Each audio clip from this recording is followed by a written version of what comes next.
Thanks.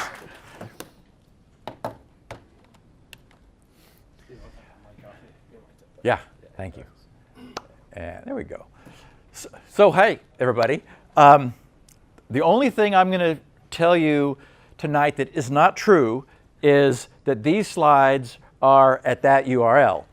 There are slides at that URL, but they're not these slides. I completely forgot to print this and update that. So maybe a week from now, once I get back to the States, I'll be able to do that, and we'll go forward. So a bunch of you are listeners to the Security Now podcast, so you already have a good introduction to what Squirrel is.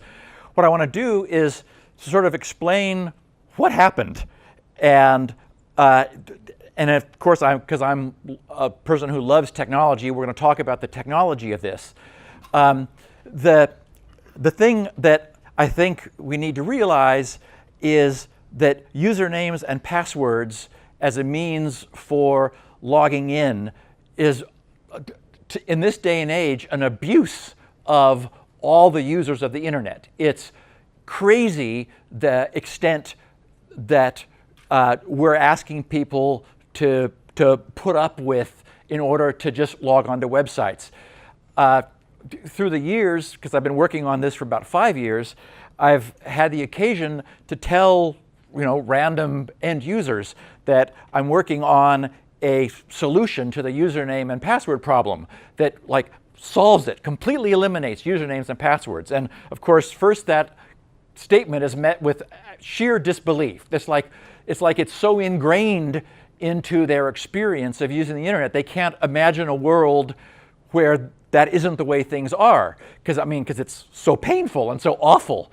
And they just assume that's the cost of using the internet, is putting up with that. And then, of course, they ask how, and that's where my face goes blank, because that's like, okay, well, I really can't explain it to you, because they're just normal people, not this group. But and then I ask them if there's some dialogue, like, well, so how have you solved the problem? And lately, what's been happening, because it's been getting so bad, because as the years have gone by, the rules have changed, right? First, it was use a password that cannot be easily guessed, and so they came up with some crazy personal password that nobody would ever be able to guess. And then the rule changed to, and you also cannot use that same password anywhere else. And they go, well, wait, so then they've come up with rules and so forth for creating passwords.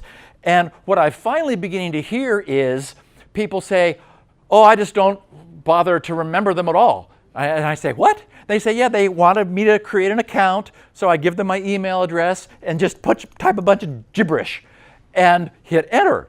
And I go, well, how do you get back in? And they say, there's always this, I forgot my password, which is true, because in fact, it was I never knew my password and I didn't even bother to remember it, because why? And they say that always works.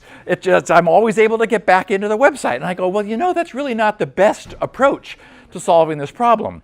So we really do have this bizarre situation. And the part of the thing that has changed is from 40 years ago, when we had mainframes and time-sharing systems, and there were terminals scattered around campus. You had this so-called dumb terminal.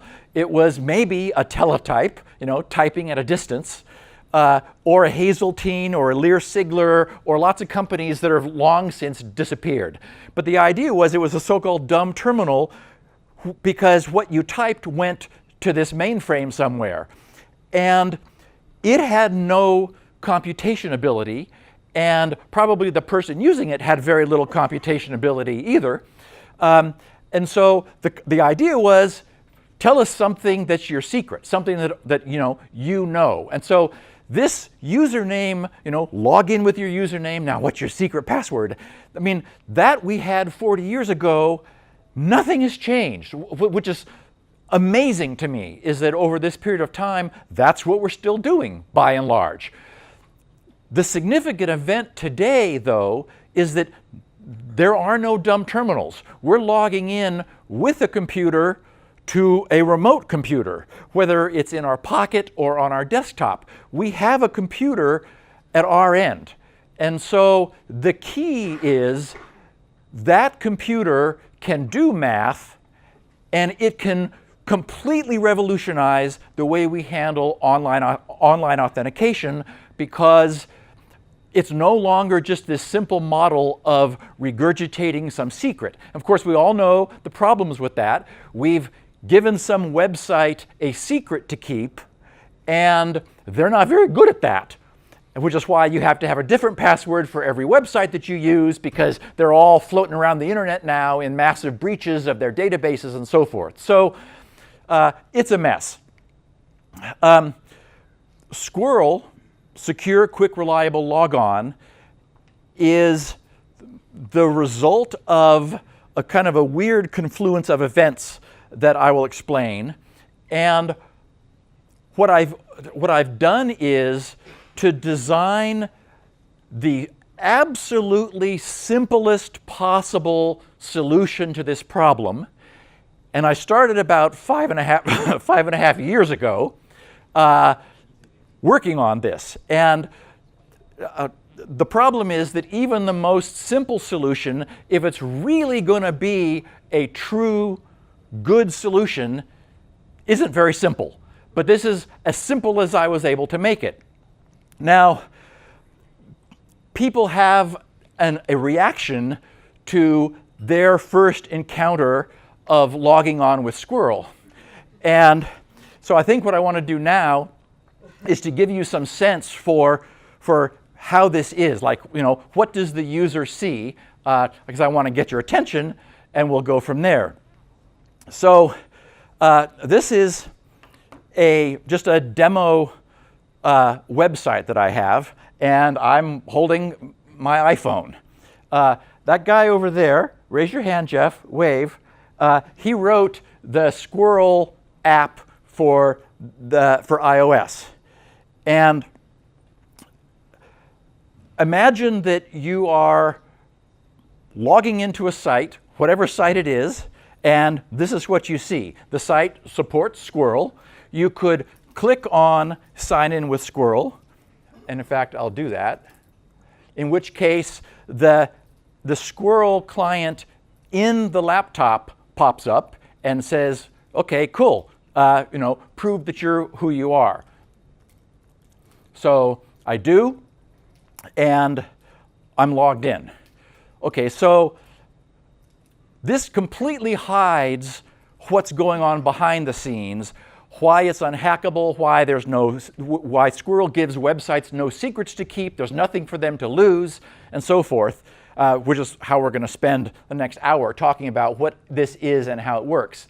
The other login approach is sort of the gee whiz approach. My phone is saying scan Squirrel QR code. So in this model, my smartphone is the authenticator. So I tap that, and I let it see the QR code. Now I let it see me.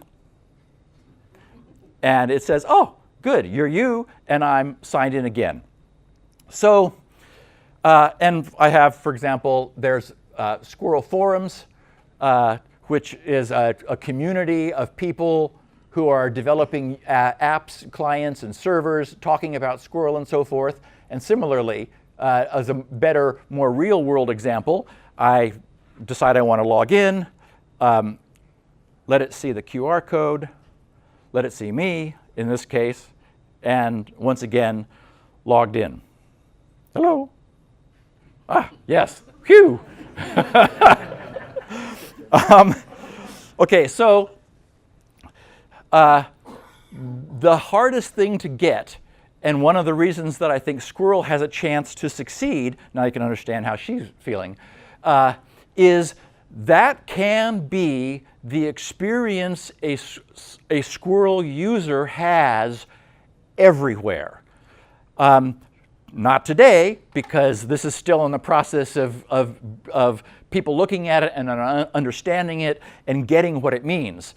But in a world with Squirrel, a Squirrel user creates an identity, one identity, which potentially they can use their entire life. That is, it is extremely hack resistant, and the Squirrel system presents a different identity to every website you visit. So there's no linkability between sites.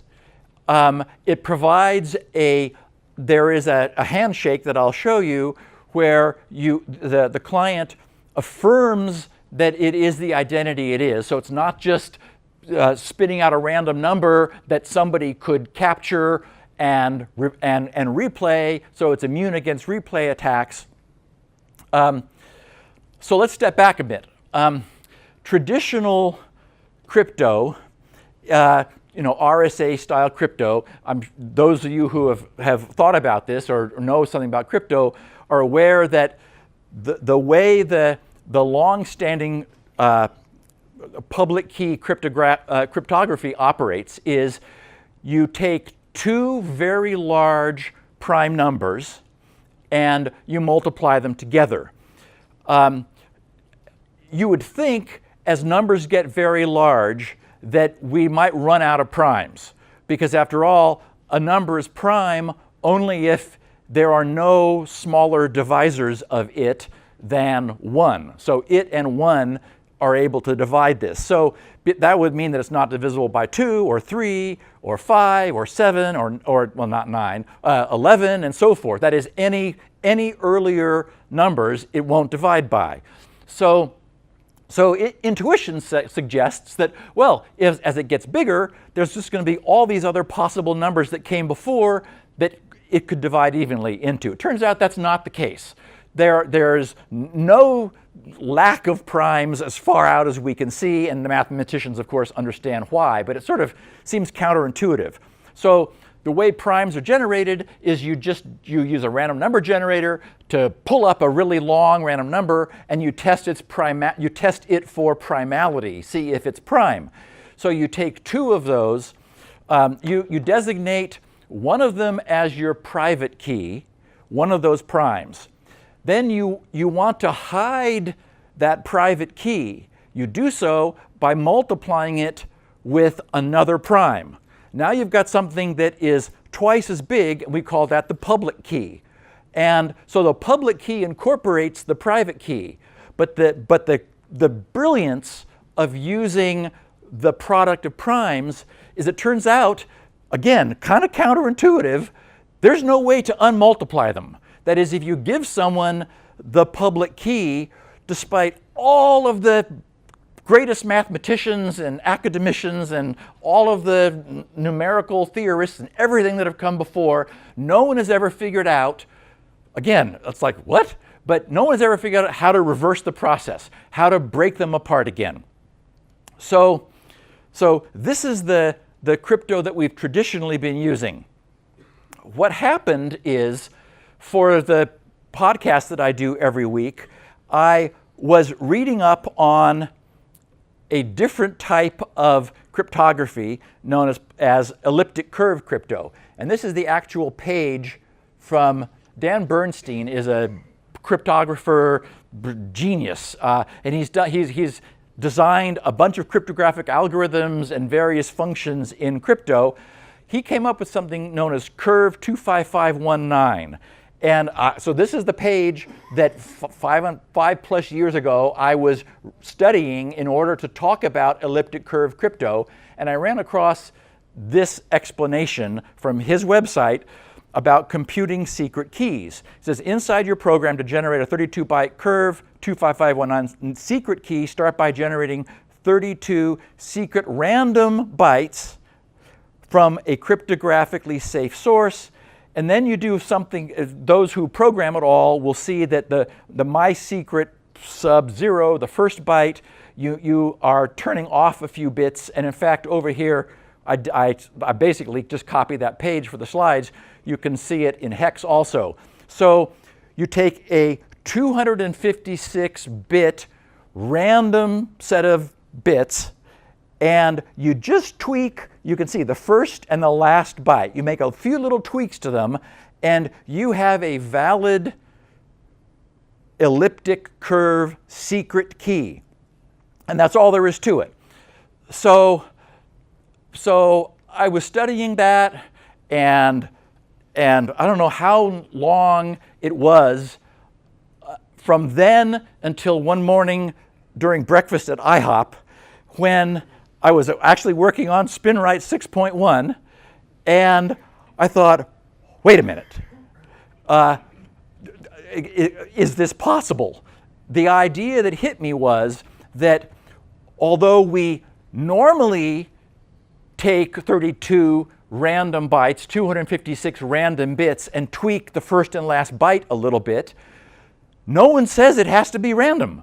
That is, that does tell you that it could be any 256 bits with those little byte adjustments, but it could also be deterministic, that it could be a specific set of bytes that you tweak a little bit to turn it into a valid private key. And so that was the aha moment where I said, okay, wait, could this possibly work? So the concept is the entire, here, I mean, this is this page, this is it,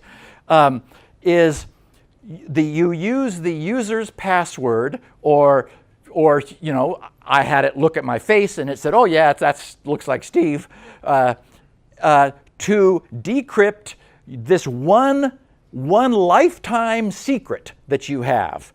So you decrypt that keys an HMAC function, a cryptographic MAC function. You know, a MAC is a hash where you pour any number of bytes into it, and out comes a result. You know, the SHA-256 is a typical hash function. It's well-defined. Its behavior is such that every time you put the same the same number of the same bytes in, you get exactly that same output. But there's a whole bunch of stirring and mixing that goes on inside, such that, again, despite everybody's best efforts, there's no way to figure out what you put in based on what came out. It's a so-called one-way function. The problem is that there is only one SHA-256.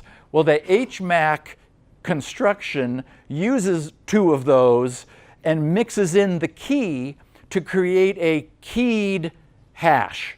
In the same way that a cryptographic algorithm, it wouldn't be very useful if, in fact, in the days that predate keying, you had a cryptographic algorithm that you absolutely had to keep secret. You couldn't tell anybody what it was. It was magic. And you put stuff in and out came an encrypted version, and when you decrypt it, it does the same thing. The problem was, if anyone ever discovered that algorithm, then your whole crypto is blown, because they're able to decrypt anything that you had encrypted. The breakthrough in cryptographic theory was the idea of a keyed cryptographic function, where you can tell everybody what the algorithm is. Now what you're protecting is this key, and that's much easier to protect. So an HMAC is like a keyed version of this hash. What we're hashing is the domain name that you're visiting, the domain name of the site where you are saying, I want to log in, www.amazon.com, twit.tv, grc.com, whatever it is. The point is that your lifelong, one-time, if all goes well, and I've handled all the instances where that's not the case, and we'll get there, that is mixed with the domain that you're logging into. That produces a per-site private key, which is to say, we take the output of that, the 256-bit output of that HMAC, we tweak, as Dan showed us, the first and last bytes. Now we have a valid private elliptic curve. There is from that private curve, there is a function, makePublicKey, which converts that private key into a public key, and of course that also is a one-way function. There's no way to go backwards and get the private key from the public key.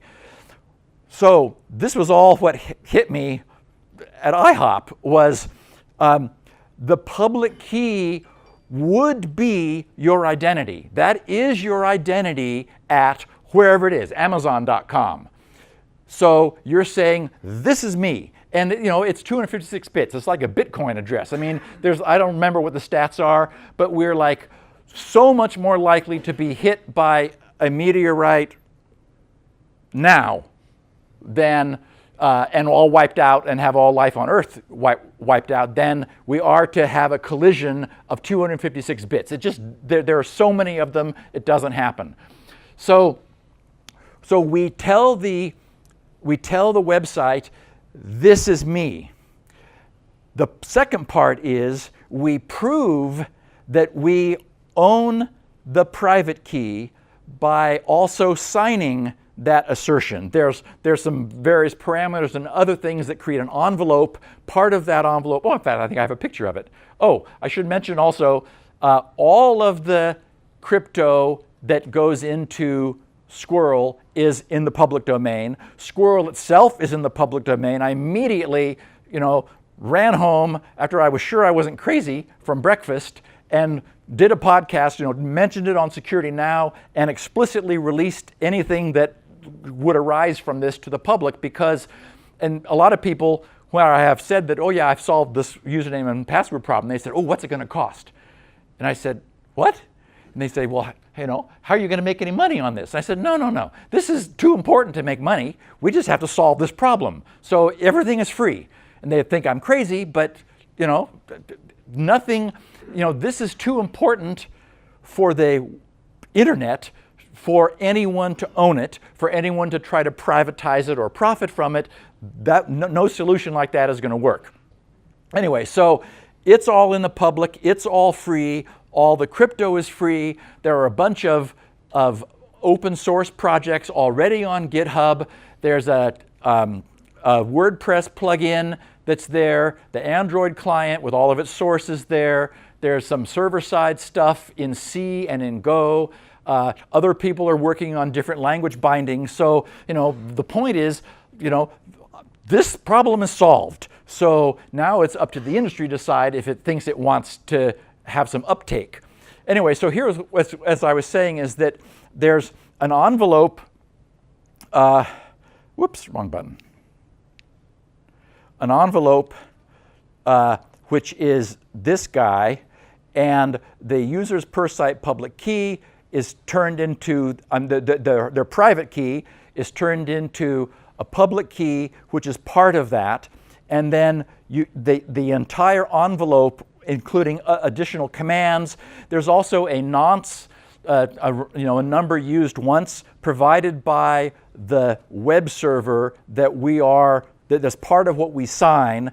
That gets signed by the private key, and we attach the signature, which the server authenticates. So essentially, what comes to the server is this query from the client, which contains an assertion of who this is, the stuff that the server had sent that it's replying to, containing a nonce, so that we don't have to, so that the replay problem is solved, and attached to it is a signature which the server is able to verify using the public key. And that's all there is. That's it. So that's the entire system. So what do we have? What does this mean? Potentially, unless things go wrong, a user can create an identity for themselves once and use it their entire life. And believe me, I've solved all of the but what ifs. We'll get to there in a second, like what can go wrong.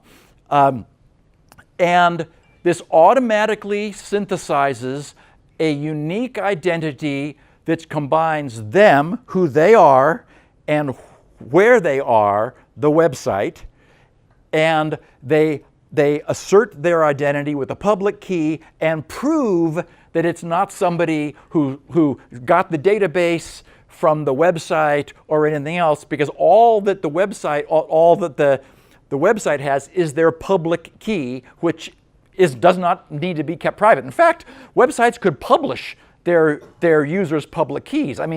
That's one of my favorite expressions, is that Squirrel gives websites no secrets to keep. there is nothing the website has that it needs to keep. So potentially, well, in fact, with the adoption of this, all of this, oh my God, we lost the database, we got hacked, and everybody has to change their email address or their password. No, that's just gone. The first time we connect to the site, we give it our public key, which it stores. And then when we come back, basically what Squirrel is saying is, it's me again, I'm back. One of the reasons, for example, that I think this has a chance of succeeding is, I'm sure we have all read somebody's blog posting and thought, oh, I have something to contribute to this thread.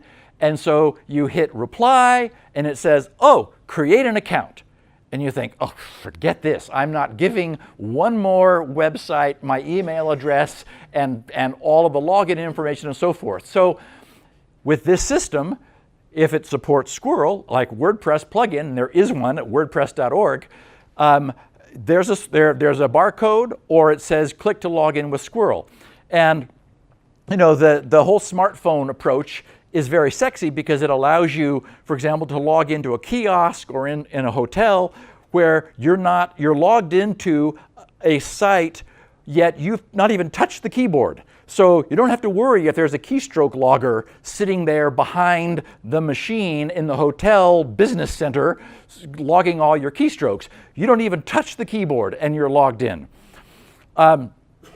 So in the WordPress model, a site which supported Squirrel would potentially get a lot more responses because people are not put off by the need to create another account. It just makes it reduces the friction of associating users with websites to about as close to zero as it could be. And the other key thing is, if a website was storing your username and password, that's static, right? The reason everyone panics when a website gets its database breached is that could impersonate you. If somebody got that information and was able to reuse it, they would log in as you. The beauty of this is, again, because we have computation going on the device that the user is logging in with, whether it's a smartphone or their computer, because we have computation, it's not just a matter of regurgitating some memory. Only the client that has the private key, which it never leaves the client, which matches the public key, which the server has, which the website has, is able to always prove that it's the valid owner of the public key, thus the no secrets to keep idea. Also, there are other solutions where the client needs to keep records of everywhere it's logged into. One of the elegant things about this system is you have one user master key, which is hashed with the site's domain name. The client remembers nothing. There have been people who've said, well, Steve, you know, what if I want a list of all the places that I've logged in with Squirrel ever? And my answer is, well, it's free and open. You're welcome to add that to a client if you want. But again, I've tried to keep this thing as minimal as possible. There is a use case, an argument for doing that, and we'll talk about that in a second. But the idea being that the client in no way grows over time as a consequence of logging into more places. And I mentioned that there is a server-provided nonce which we're replying to that prevents replay attacks. And of course, this is the mixed blessing of Squirrel. I came up with this in a not that long before Edward Snowden went public with the revelations about what the NSA was doing, how much they were really interested in grabbing up all of our traffic. And it seemed to me that in this day and age, post-Snowden, no one's going to trust a third party. I don't care who they are. The third parties can be served subpoenas. that force them to reveal something. And we see this happening all the time with, iPhones being cracked or opened under subpoena. So this is a two-party solution. It is you and all the websites that you use Squirrel with, but nobody else, which, as I said, is a mixed blessing, because that means there's a lot of responsibility on the Squirrel user. There is no, oh crap, I forgot my password. There's no one to cry to if that happens. And so a lot of the time and attention to turn this from a theoretical idea into a practical solution has been spent solving all those problems. So what can go wrong with this system? And as my computer crashed and I didn't have anything backed up, how do I get my Squirrel identity back? That would be a problem. We have a solution. I changed my password last night because when I let the iPhone see me, it was doing a biometric recognition. You saw me type a password in when I was using my own Windows client that I wrote for Squirrel. There is one password still, unless you have biometrics, and that is the one that proves you are you to your Squirrel client. Because when you think about it, what's happened is we've transferred all of the responsibility for our identity to this Squirrel client. That is, it's now a proxy for us to the world. But we still need to prove who we are to it, because then it's going to assert our identity to anywhere. My point being, for example, you wouldn't want somebody walking by your computer when you went up to get a fresh cup of coffee and log in as you. So there's one password, which is well, unless you have biometrics, one password, which the good news is you only have one now in a Squirrel world, only one thing to remember, and it never leaves. That is, that's between you and the client, basically to decrypt the identity on the fly, which is in there, and the moment it's decrypted, it's used, and then the decrypted copy is wiped over with zeros and the memory freed. So as secure as we were able to make it. But imagine that you decide, oh, I'm going to change my password after maybe having spent a little too much time on the bar here before the presentation. And the next day you want to log in and it doesn't work. And so you forgot what you changed it to. Again, there's no one to cry to. There's no big daddy to say, help, forgive me for changing my password. So how do we solve that problem? Or something bad crawls into our computer and puts up some posts and notes and things, and now we're worried that our identity has been compromised. I mean, there is a great concentration of responsibility and power, because this single solution can potentially represent you to the entire internet.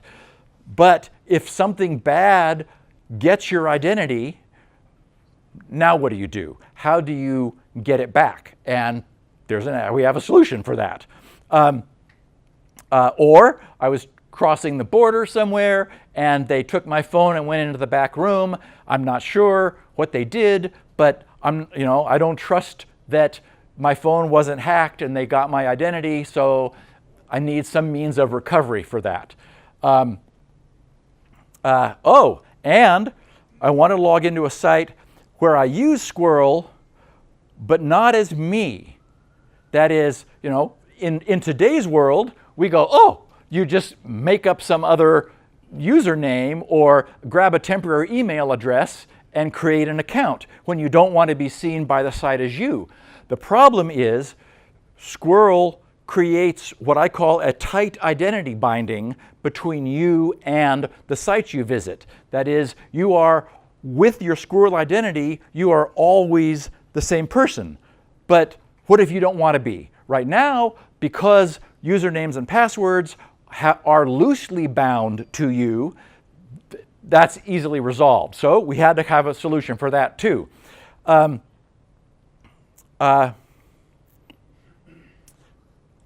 I need to share access to a website, but with Squirrel I cannot share someone else's. You're right. The other problem is, another consequence of this tight identity binding is we often have an occasion to give our username and password to someone else, a family member, husband and wife who both want access to the shared bank account website. So that's another aspect to the problem that Squirrel creates of tight identity. So we had to have a solution for that. And yes, this is the weakest link problem. I have username and password everywhere. I'm using Squirrel more and more, but the site still has my username and password. So if the database gets hacked and people get my username and password, what do I do? So we have a solution for that as well. We've got, all of this stuff covered. So let's look at each one of those problems in turn. One of the problems techies have is that we love our gadgets, thumb drives and backup drives and all kinds of widgets. But we really, really, with Squirrel, want a strong backup. And throughout time, I mean, there are papyrus scrolls in museums somewhere. There are stone tablets that have been etched on high. Those things are still readable today. If you had an 8-inch floppy drive, good luck to you. Those are, the drives to read 8-inch floppies are gone. But paper, no. So the process of creating an identity involves two pieces of paper. During the identity creation, you are given a rescue code, which is that thing. It's like 1.5 credit card numbers, 24 decimal digits. You're not supposed to memorize it, but you are supposed to print it out and put it somewhere. This rescue code has superpowers within the Squirrel system. So you want to keep it private, but it is part of your get out of jail free card. The second piece of paper is your identity itself. When I was setting up this phone with my Squirrel identity, I simply let Jeff's client see this QR code. There's a whole series of standards within the Squirrel spec, and that's all, by the way, at grc.com/squirrel. There's 4 documents which completely explain what the system is, how it works, what the data looks like on the wire. The entire thing is laid out in 4 PDFs. So there are a number of standards. The identity storage format is a standard, and this is just a binary representation of it. But it means that you are able to quickly clone your identity. You will only create an identity initially in one place, but if you have multiple desktop computers and a smartphone and a tablet, so forth, then you're going to want to let their clients see that QR code, and now you've cloned that identity. So now your single identity exists on all of your devices, and you're able to log in using any one of them. The textual representation is for the instance, just sort of, again, belt and suspenders. You might want to create an identity on a system that doesn't have a camera. So this is a textual representation where at the end of each line is a check character so that your input is checked as you go, and that's your entire Squirrel identity. So 2 pieces of paper, and when creating an identity, you are shown the rescue code on the screen, offered to print it, and then in the next page, you are asked to re-enter the rescue code.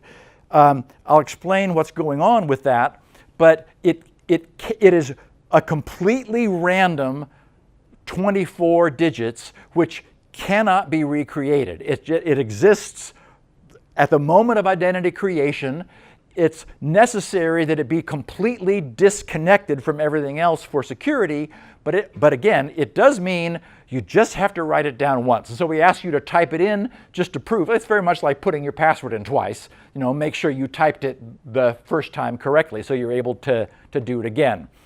There are a couple of functions which I invented that are sort of ancillary to this, which I'll talk about. One, and this I did not invent, scrypt, Colin Percival, who's a cryptographer who who created a system called TarSnap. He wanted a way of processing a password, a so-called PBKDF, password-based key derivation function, where you put a password in and out comes a key, so the key is derived from the password.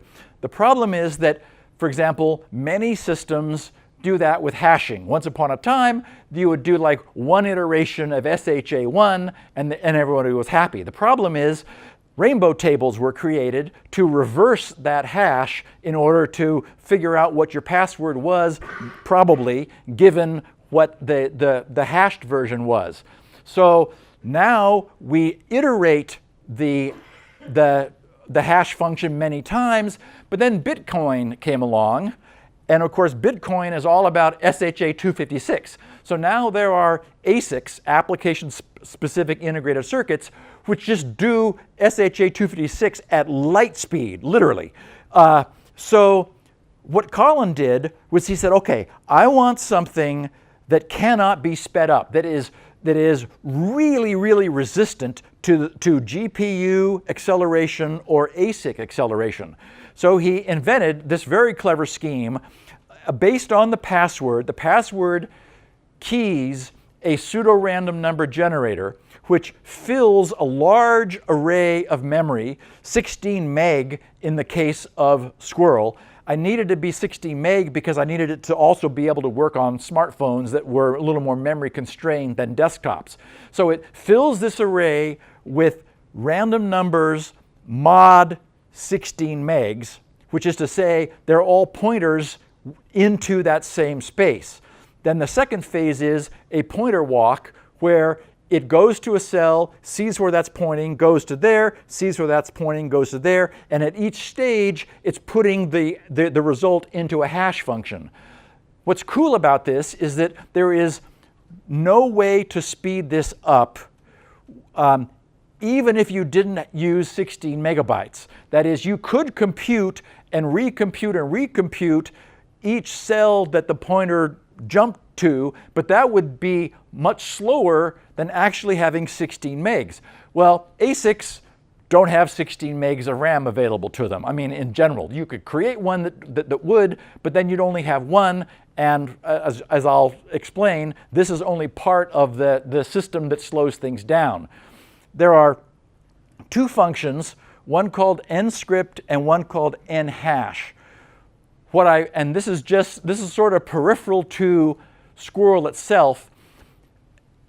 When we log on to a website and we run a password-based key derivation function, we want it to be difficult to hack that, but we also want lots of people to be able to log on at the same time. That is, it can't be too CPU intensive. With Squirrel, we're not logging on to a website, we're just, with our password, we're proving that it's us to our Squirrel client. So there's a one-to-one relationship between you and the Squirrel client, as opposed to a many-to-one where you're logging in with a password. The point is, if it takes 5 seconds to create the key from your password, that's good, because it means that a bad guy is going to have to take 5 seconds per guess if they did an offline attack. So a web server could never take 5 seconds per user, or people wouldn't be able to log in. They would just be, it would be completely bogged down. A one-on-one relationship with a client, 5 seconds is not only fine, it's desirable. The first time you enter the password, the the process of determining the key from it takes a user-specified amount of time. And that's the key to what we did here, is that this script function is iterated until a certain amount of time has elapsed, and then after X number of seconds, and if you are less concerned about security and you're always in a hurry, you could turn it down to 1 second, for example. But the idea is it's deliberately meant to be slow because we want to make this thing really, really, really hack-proof. And there's one other function, this nhash. There is a place where it's really crucial that we have a one-way function. That is, there's no way to go backwards. The history of hashes is that over time, we get better at reversing them, at hacking them. In some cases, it's a reduced number of rounds in the hashing function starts being a little wobbly. You know, we no longer use SHAs. Actually, there was an SHA 0 that didn't last very long. The NSA quickly said, no, don't do that, and then we revised it to SHA 1. We no longer consider that secure today. We did 5 years ago, no longer. So my concern was that secure as SHA 256 seems to be today, I'm not taking any chances. So this nhash is 16 of these SHA 256s iterated, just so that there's absolutely no chance that anyone's going to go backwards. So one of the problems that we talked about was I changed my password last night, and this morning I forgot what I changed it to. So we need some sort of get out of jail free card. We need some forgiveness from the Squirrel system. This is this rather daunting flowchart. This is the exact flow of the generation of keys. And there'll be no test on this, which I'm glad for.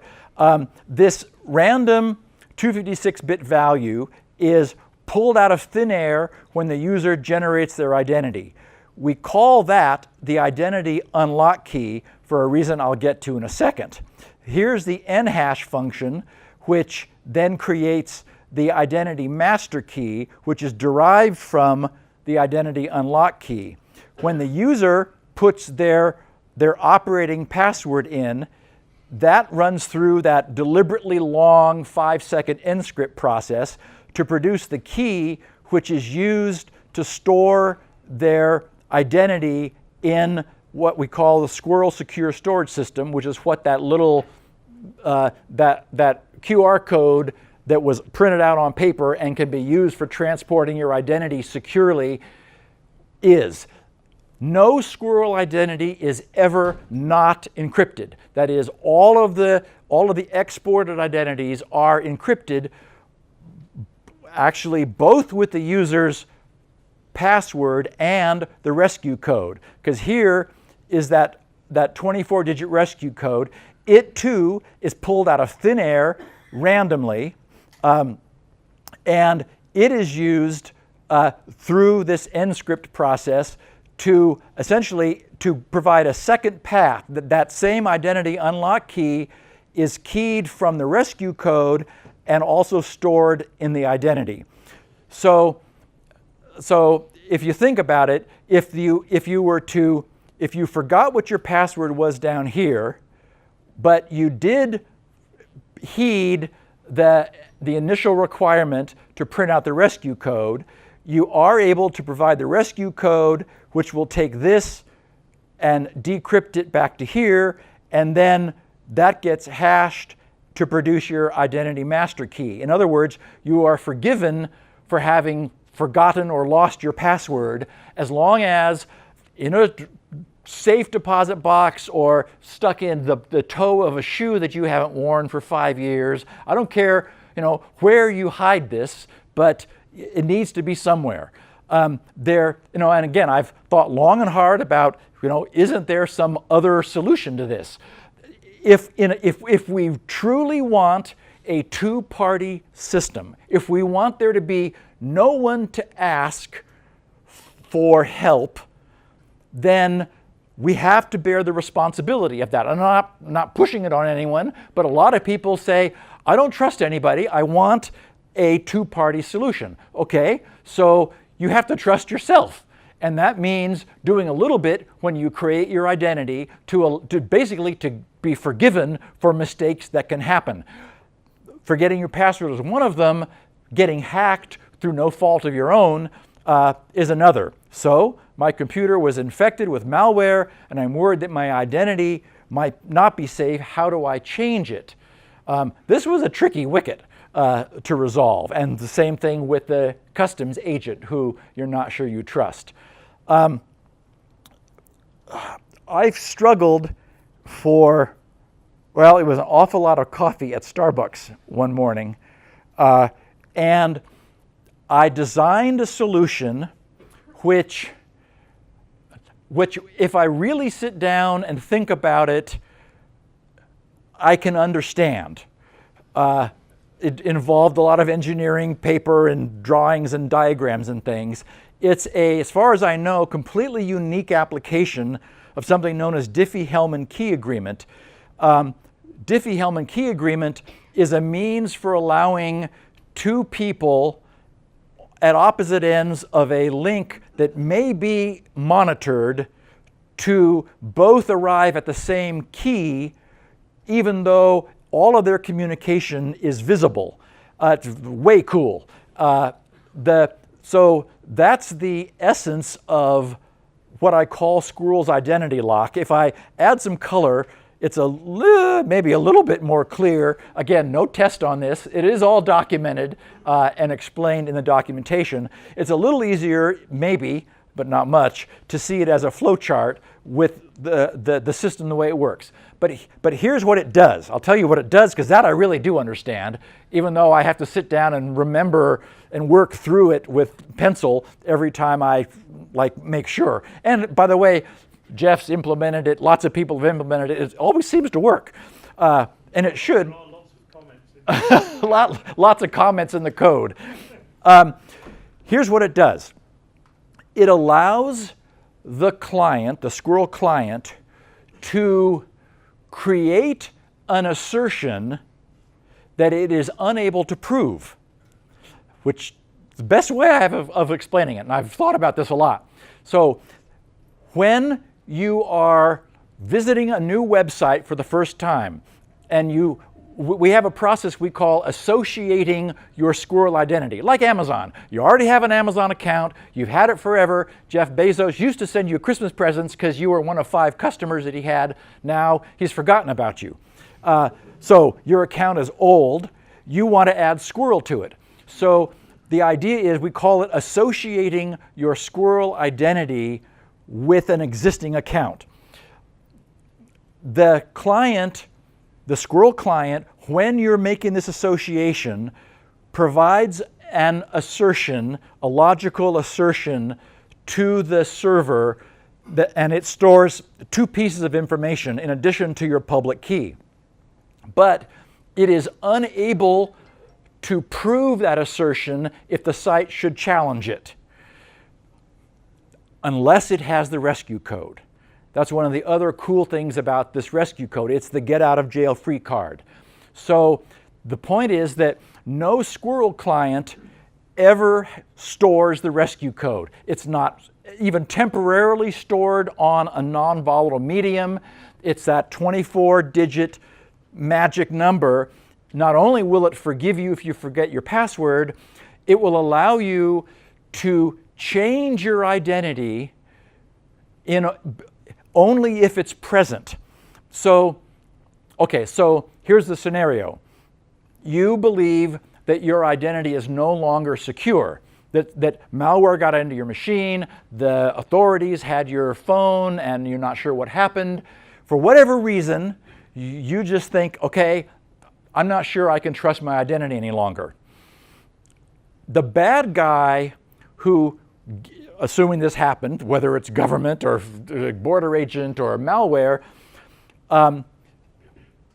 if they were to compromise your identity, obviously the danger there is they have the ability to impersonate you. But compromising your identity never discloses the rescue code. It's in your shoe, right? So, and it's not present. What you're able to do with Squirrel is create another identity. We call it rekeying. You rekey your identity, which requires the use of the rescue code. You retrieve it from wherever you had it sequestered. The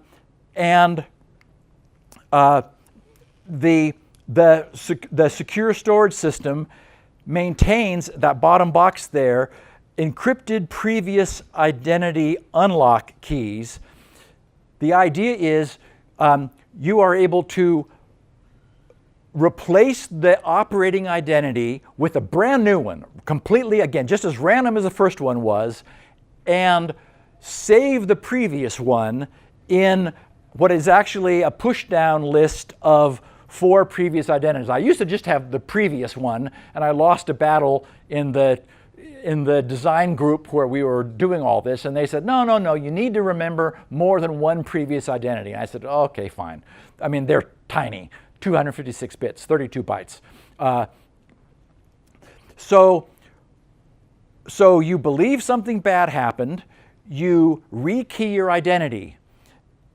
Now, as a consequence of the way that identity unlock protocol works, if you visit Amazon with your rekeyed identity, due to the, again, I can't explain it without getting down into way more details than we want to, but the rescue code which you use to enable the rekeying allows you to prove to Amazon that you are the owner of the old identity and the new identity, and Amazon autonomously updates. It discards the old identity, replacing it with your new one, which means the instant you've done that, your old identity is no longer recognized and cannot be used by the bad guys to log into Amazon.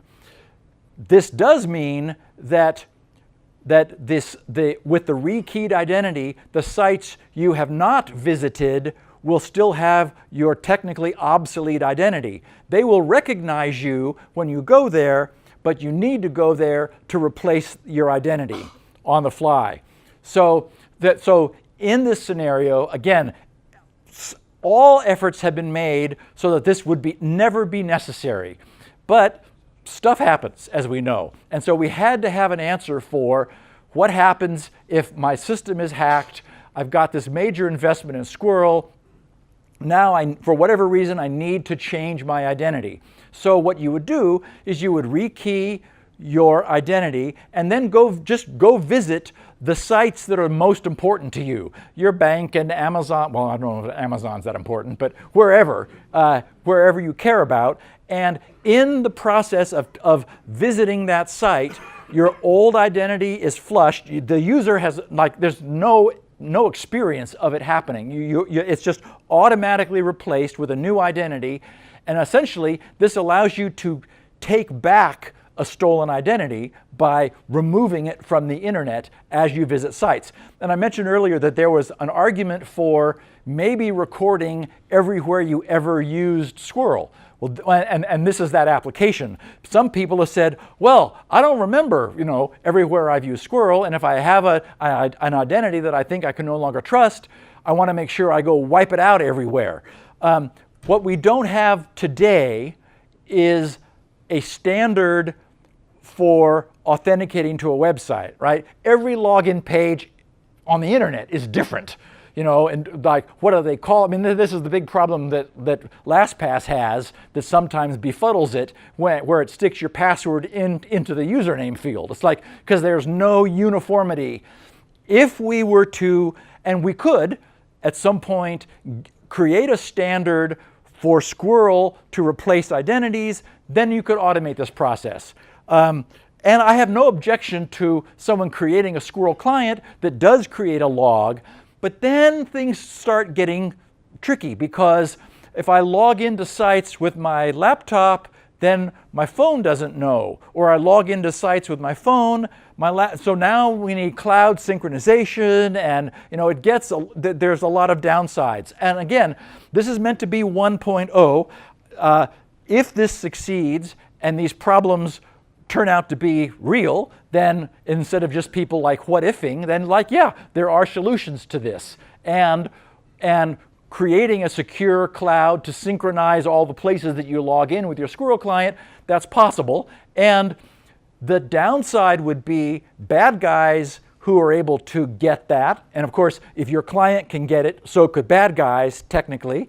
They would then know where to attack. So there's some benefit, you could argue, to not having any record of all the places that you've used Squirrel in the event of a compromise. Anyway, this provides a mechanism that allows people to recover their identities. And one of the other oh no what ifs involves this tight identity binding. That is, say that I'm who I am at some blogging site, but I want to produce a controversial response to a blog post. I don't want to use my normal identity at, Joe's blog. So the solution is simple. We call it an alt ID. Normally that's null, there is no alt identity, but during login, there's an options button that gives you a prompt for an alternate identity. Anything you put in there is appended after a null to the domain name. So basically, it just creates, and since that's the thing that's hashed, it creates a new identity based on now your primary identity, the domain name, and the alt identity to create another user. And you could just type in a 1, or you could type in nasty me, or whatever. It could be meaningful or not. The point is that every time you go back and you put in the same alt ID string, you get the same alternate identity that you are known to at the site. So this is just sort of a way, we could call it a fork of your main Squirrel identity. And obviously, you can have as many forks as you want to, 1, 2, 3, 4, 5, 6, 7 for whatever purpose. So that was a simple means of dealing with one of the consequences of Squirrel's identity binding being so tight, which we're not used to in this world where we just make up usernames and passwords and say, yeah, this is who I am at this moment. The other problem is, what do we do if mom and dad want to share the login to their bank account, or they want to share their login to Netflix with Bobby and Susie? We came up with a solution called Managed Shared Access. And it's just sort of there's no magic to it. And I had a spot here to give you a demo, but I think I'm going to explain it rather than do the demo. The idea being, let's go back. The idea being, we create the notion of a manager to an account on a server, and mom and dad, for example, might have their checkboxes set for management, and anyone who's a manager is able to invite another Squirrel user into that account. You create an invitation, which is just a long string. You give that to the person you want to invite, and when they log in to the site, they're asked to create an account if they're not known to the service, or to provide their invitation. So the invitation is just a means of tying the intent of the managers to an unknown Squirrel user to cause an additional Squirrel identity to be associated. It ends up being simple to use.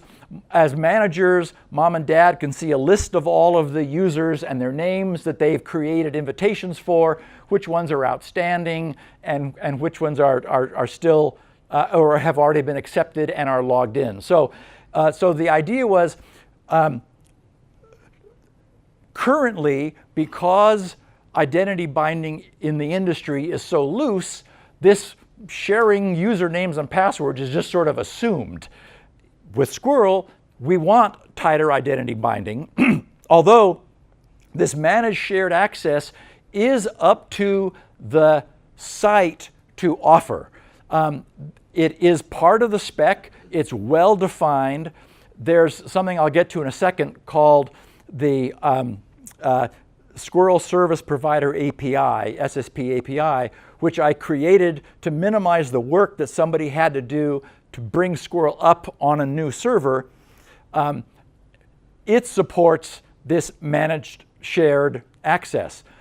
But it's certainly conceivable that, at least in the beginning, when the requirement for this isn't clear, sites wouldn't do that. So there's nothing to prevent mom and dad from creating a household Squirrel identity, which they both have access to, and that's the identity, this household, the shared identities, shared Squirrel identity, is what they use for their banking site and any other sites where they both want access.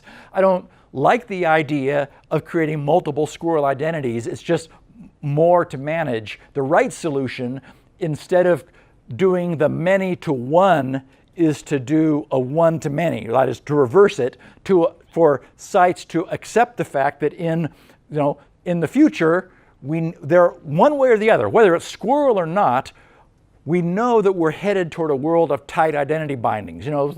We're someday thinking about maybe doing electronic voting. So if that's going to happen, we need to change a lot of the ways that the internet works. And one is, to create a real world identity from our virtual identity. The other problem was I still have passwords everywhere, so my accounts can still be hacked, right? So we addressed that with those two little checkboxes down there. This happens to be a picture of my client for Windows, but Squirrel clients offer this. The idea is that you can, once you get comfortable with Squirrel, you understand how it works, you've got your identity stuck in the toe of a shoe somewhere, you're backed up, you're safe, you can turn these on. Request only Squirrel login and request no account recovery. Essentially, request no account recovery means of any kind, so the I forgot my password link goes away from the website. Because again, if you don't do that, then the traditional login is still attackable. So the idea is that a Squirrel user who gets comfortable with the system, understands how it works, turns those things on. The first one disables all other means of login, and the second one disables any account recovery. I mean, even you call up pleading on the phone. Well, of course, a bad guy could do that impersonating you, so we have to turn that off. And so at the other end, the tech support person says, "I'm sorry, but you've requested no account recovery. Can't help you." Anyway, so those are two bits which are little beacons that Squirrel incorporates into all of its interactions with all the servers. So you would turn those on, and then, of course, there's no way for servers all over the internet to know that you did so, but every time you visit, the next time you visit, it notices those and it saves them. And notice I called them requests. We have no way to enforce this. I can't force behavior on a website, but again, over time, as this system is understood, request is the right term. We're requesting that they do this, so it's just sort of a statement of the user's intent. I would like you to do this, and of course you can test it. You can request those things, then you can log into the site with Squirrel, which would set those bits statically in the website, and then see if you're able to log in with your username and password. And if you are, and you told them not to, then you scold them, and you say, "Hey, I want you to fully support Squirrel. You're not doing so yet." One of the questions that I had while we were designing all this is, should there be more? there were people who said, "Oh, well, this is fantastic, but I don't want to have to keep typing in my address where I want stuff to be shipped. So let's put form fill in and whatever else. I mean, because what this is just an assertion of this is me, and it turns out, as you've seen, doing that robustly is pretty complicated, dealing with all of the what-if problems. So the question was, what more? Well, there were two things that I ended up finally being convinced were worthwhile because Squirrel was in a good place to do that. The faded out gray area there is that previous diagram, right, where we're hashing the web domain with a nonce from the server and generating our keys. We do this nhash function from the private key to solve the problem of a website that wants to store data on behalf of its user securely, even if it's hacked. That is to say, it wants to encrypt something for its user that it cannot decrypt, that it has no way of decrypting. So we call this, the website, when it is communicating with Squirrel, is able to provide something, we call it the secret index, and it could be 1, or it could be hi mom, it doesn't matter. Whatever it is, it provides that. We use our private key to use the HMAC function again, which is hashed, and it generates a secret index. So we have the index secret. So we have the secret index and the index secret. All it is 256 bits that are tied to the user and an index from the website that generates a key which it could use in order to decrypt data which it has stored and encrypted on behalf of its user. No way to enforce it. It's not about forcing the website to do anything. It's providing the website with a secret. Since the user's identity is a public key, and it's not secret. So my feeling was we ought to optionally, and it doesn't have to be provided, we ought to optionally, for websites that want to create the ability to store data that they cannot decrypt, give them a means of doing so. The second thing was the ask feature. The browser is a mess today, and there's little chance that that's going to get fixed. We have a unique situation, an opportunity with Squirrel, because the Squirrel client lies outside of the browser. It's in your smartphone, or it's a separate app on your desktop, but it's not, the browser's, I don't want to call it a sewer, but that's the word that comes to mind, unfortunately. It's a disaster. So because we have essentially an out-of-band, an out-of-browser opportunity, I wanted to allow a server, a website that wanted absolute confirmation of its user's intent to provide a means to do that. So we call that the ask facility. It's able to send any message that it wants to, and the text for either 0, 1, or 2 buttons, which will be presented to the user, which allows them to confirm that they want their life savings transferred to a numbered account in the Cayman Islands, or, oh my God, no. Just as a double check. Again, there's nothing else that replaces that function, so I was finally convinced that it made sense to do that. Man-in-the-middle attacks are a bane of authentication.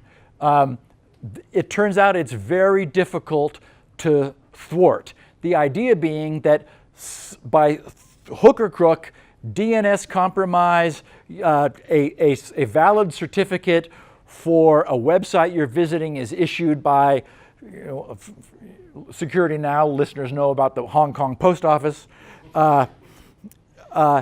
something arranges to impersonate the site you're visiting, and so you're authenticating to it, and it's able to do something behind your back. One of the coolest things about the desktop-based implementation is there are some powerful ways of defeating that. When you bring up a web page on your browser, that you saw the QR code was displayed. So that was a request from the browser to the Squirrel server or service to generate, it was a request for a nonce and for that QR code. Well, those requests came from your IP, your current public IP, which the system can record. So a man in the middle trying to spoof you is going to be at a different IP. And it would be way more difficult, I would argue not impossible, because they could stick something in your browser that would then issue the request on their behalf in order to get the same IP. Or you're all behind the same NAT. A bad guy is behind the same NAT router as you, and so he automatically has the same IP, the same public IP as you do. So verifying the IP of the person who requested the initial logon page is the same as the Squirrel client. That's a good first line of defense, and it would block most typical man-in-the-middle style spoofing attacks. It's less perfect than I want. So a few years ago, during one summer, I just stopped work on the project because I wanted to really understand this spoofing problem. I didn't feel like I had a mental grip on it. And I ended up coming up with a truly bulletproof solution. The idea is that when you click Sign In with Squirrel, the Squirrel client is running a little web browser, just a little mini web browser. And JavaScript on the sign-in page actually jumps to a pseudo web page at the local host IP, 127.0.0.1. So the web page transfers to the Squirrel client that just has it hold.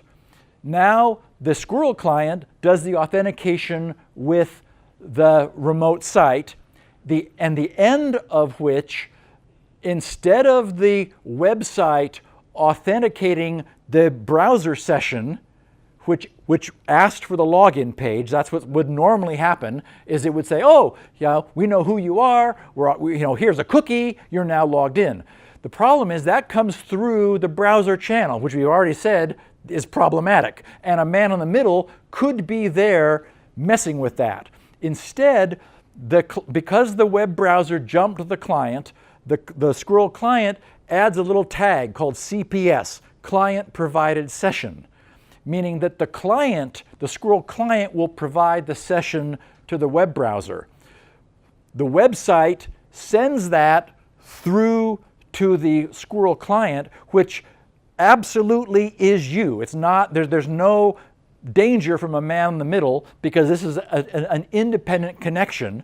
It sends it to the Squirrel client, which then returns in HTTP terms a 301 redirect. That is, the website provides the Squirrel client with the address of the authenticated page, and then the browser that's been waiting for a response from the Squirrel client gets this 301 redirect and goes there. So essentially, the session comes from the Squirrel client. Again, the user doesn't, you saw me log in. All of that happened, and it was all transparent. But part of solving this problem as well as I possibly could was dealing with all of the what ifs. And so what this gives us is a far more bulletproof solution for dealing with the inevitable attacks by bad guys. There is a problem which Jeff well knows, who wrote the Squirrel Client for iOS, which is that for this client-provided session system to work, we call it the same device login, meaning that the client and the browser you're logging into are in the same device, which gives them that private 127.0.0.1, this local host channel to talk to the web server in the Squirrel Client. You don't have that if I'm logging in with my smartphone.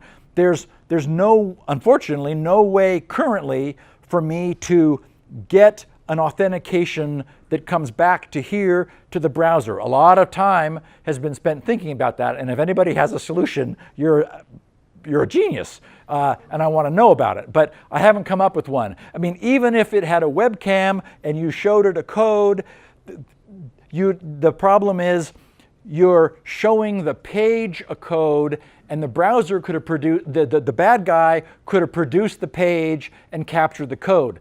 The reason CPS, Client Provided Session, in same device authentication works is the browser has jumped to the local host web server. And in doing so, it's disconnected itself from any scripting, anything about the page it was on, waiting for a brand new page. So that's the magic of this, and I've just not figured out any way to do that in cross-device login.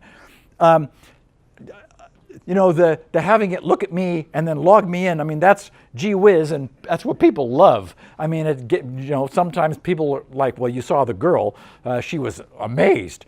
But most of us right now are doing same device login. So cross-device login is secure, it's just not absolutely, utterly bulletproof. So what we ask is that people, just when they're using their smartphone to log into another device, that they verify that they are logging into the site that they believe they are, the website certificate is valid, and so forth.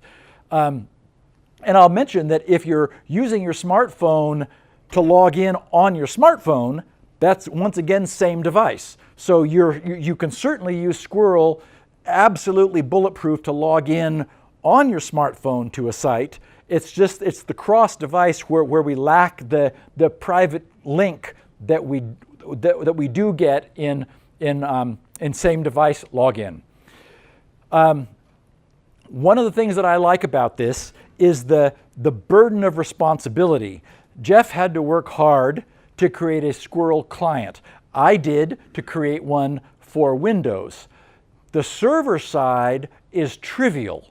That is, basically, it's generating a nonce, and my favorite little approach is to use Bruce Schneier's Blowfish, which is a 64-bit cipher, which is very strong, although no one's impressed anymore with 64 bits. But for our purpose, it generates when given a secret key and a counter that's monotonically increasing, it generates a nonce that is guaranteed never to have been used before or will be used again, so it's perfect for preventing replay attacks. So generate a nonce, verify that the client returned what the server sent. That is, we want to make sure that the Squirrel client always sends back to the server what it got from the server, so that so the server can verify there was no funny business that occurred in line, and then verify that the signatures that the client has returned are correct. So the point is that the bulk of the work of Squirrel is in the client, which is where you want it, because we only technically need one for Windows, one for iOS, one for Android. My Windows client works under Wine, so you can use it on Mac or Linux. So essentially, with a few clients, we've got all of the platforms, all of the user side platforms covered, which is where we want most of the work to be. Because now what we want is servers to implement their side of it. And the good news is it's trivial. It uses a couple functions from the open source public Sodium library in order to perform its job, and it has to store three things: the public key, which is the user's identity, and then those two things that are part of the identity lock, each of them 32 bytes. So what, 96 bytes is the total storage requirement, and then a few cryptographic operations. I mentioned Squirrel's Service Provider API. The first implementation of Squirrel that I wrote, and you guys who listen to Security Now know that I'm still coding in assembly language because I'm really strange. But I just like assembler, even server-side stuff. That was implemented as a monolithic sort of server-side demo. But I then wanted to bring up the Squirrel forums, those ones that you saw before. They're what, squirrel.grc.com are the public Squirrel forums, to create a place for developers to talk and users talk and so forth. And the forum software was Zenforo that I had chosen, written in PHP, which, that's about as far away from assembler as you can get. So, and it's not, I hadn't ever taken the time to learn it. So I thought, well, okay, I guess I'm going to have to do this because how could I have the Squirrel forums that don't support Squirrel? That would be a problem. So, as it happens, there was a listener to the podcast, Rasmus Vind, who I'll be meeting for the first time tomorrow, or I guess day after, because I'll be doing this again for a group in Sweden, an OWASP group in Sweden. And he raised his hand and he said, hey, I know PHP. You need some help. And I said, oh my God, yes, thank you. And so I didn't want him to have to learn Squirrel at all. I mean, he's busy, he has a day job, he was like, has one 2-year-old and his wife was very pregnant, and so he wasn't even sure how much time he was going to be able to commit, but I said, I'll take anything I can get. So what I developed was this SSP API, which is an extremely simple, SOAP-like, simple HTTP query response protocol, which basically encapsulates all of the Squirrel work behind that simple HTTP query interface. It took Rasmus about 2 hours to link his code. He had to learn Zenforo and how that all works, but the actual task of bringing Squirrel up was like, it was instant, and it worked the first time. And he was like, oh my God. And I said, okay, good. So, and my intention here was to define a means for allowing new servers to come along and quickly come up to speed. So I have an implementation, unfortunately, because I wrote it, it's an assembler, and because I'm a Windows guy, it's on IIS, but anybody who wants it, who runs IIS, is welcome to it. There's a guy in the Squirrel News group who has written, and I gave him all my source, and he cloned it to C. So we have a complete open source, transportable, independent C implementation of the API that incorporates all of the server-side stuff and exposes a very simple HTTP query interface. And another person has written one in Go, and there are a couple of others in the works. So this allows it to be, this allows new servers to support Squirrel without, almost writing no code in any language that allows you to generate HTTP queries, and they all do. Okay, what about federated identity? Because that's a thing, it even has a name, federated identity, that may be useful.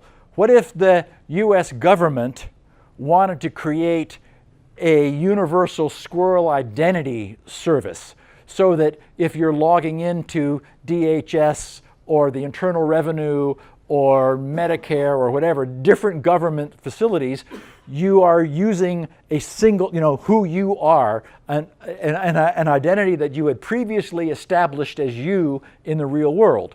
So there's nothing to prevent a third-party server from providing that QR code. The QR code is a URL. It's SQRL : and so that's used in the browser to trigger the Squirrel client, and we remove the SQRL : and replace it with HTTPS, and then that URL is where the authentication is done. So you could go to the IRS.gov or US.gov, whatever it is, and log in with Squirrel. The code that you're seeing is actually coming from identity.us.gov, which then tells the IRS who you are through a back channel. So the system does support federated identity if it needs it, but again, the typical operation is between you and the site that you're logging into. Big question, what if a website's domain name changes? You know, I can't imagine Amazon.com is ever not going to be Amazon.com, but we do see instances where, you know, big fish buys little fish and now wants to incorporate that, so wants to move all of the users. Well, since your identity is intimately tied to the domain name, a change is a problem. You're not going to be known by the same site or the same entity under a different domain. The solution is pretty simple, which is to migrate the person from the old to the new. You provide them with a login to the new domain. If they're not known, but there's this migration process in the works, the web page says, hey, you weren't recognized by big fish. Were you ever a user of little fish? And it provides then the Squirrel code or click to log in to little fish. So you've already identified yourself, your Squirrel identity at the new domain, under the new domain. Now you identify yourself under the old domain. It's able to link the two together and essentially promote you to the same person under the new domain. So it's messy. There isn't any better way that I've come up with doing it, but it does solve the problem, and it's not something that comes up that often. It's very rare. Of course, the problem would be if the old domain name were lost, you know, they forgot to re-register it and bad guys got it or something, then you wouldn't be able to perform that migration. But I have no solution for that problem. The typical case is that you are doing a managed transition to a new domain, and Squirrel allows that to happen. So what do we have? We have one master identity, which can potentially last you forever. We've got forked ad hoc sort of sub-identities and multi-user managed logon. Because our identities are locked at a site, which nobody with a stolen Squirrel client can change, only the user using their rescue code can rekey their identity such that it will be able to replace the old identity. So we've got what I call identity lifecycle management. That means this has to, you know, somehow arrange to survive through whatever might happen. We've got extremely strong anti-spoofing, anti-hacking in same device mode, and we're also secure against website breaches. Again, no secrets to keep. All we're giving the website is a public key, and the process of authenticating proves that we're the actual owner of the public key. No one is able to spoof that through any means that cryptography knows today. Two-party solution, though there's a lot to it, absolutely minimal, and we're not asking anybody to ever trust a third party. All you are is this 256-bit ID. There's no linking between different sites, so there's no tracking problem. It's all open. non-proprietary. If there, I mean, I think probably the identity lock protocol, that's probably an invention. The rest is just, standard application of simple stuff. And even that was based on primitives that geniuses created. It's simple enough that it's provably secure, given that no one makes mistakes in implementing this, but the building blocks, I mean, it's not complex, although I'm about to lose my voice having explained it all. But it can be understood and audited without too much difficulty. As I said, most of the complexity resides in the client, which is where we want it, because we only need a few of those. Lots of servers we want to have implemented, and they'll all be doing things in their different way, but their job is really simple, comparatively. And it doesn't have to, it's not an either or. We're not saying it has to be, remove usernames and passwords. It's happy to coexist with OAuth or usernames and passwords or any other solution. The key, I think, is that what friction there is in terms of usage, what friction there is all at the front end. It's in the initial identity setup. You mean I really have to print something? Yes, just print it once, and then you'll have it for the rest of your life. But that's good, because that's when the user's excited about what this is, and they've heard about this, and no more usernames and passwords. So we catch them then, we get them to print their identity, make a backup, and then they're fine from then on. Then from that point on, you couldn't have an easier to use system that where you associate your Squirrel identity with websites that you've been using, or go to blogging sites you've never visited before, and you say, hey, this is, here, click to log in with Squirrel, you post your blog, nobody can impersonate you, and when you come back a year later, they still know you as the same person because you're unique. So how does it get adopted? All of the work to set it up is up front, as I mentioned. Once done, this completely offloads this nightmare of current authentication that we have from the user.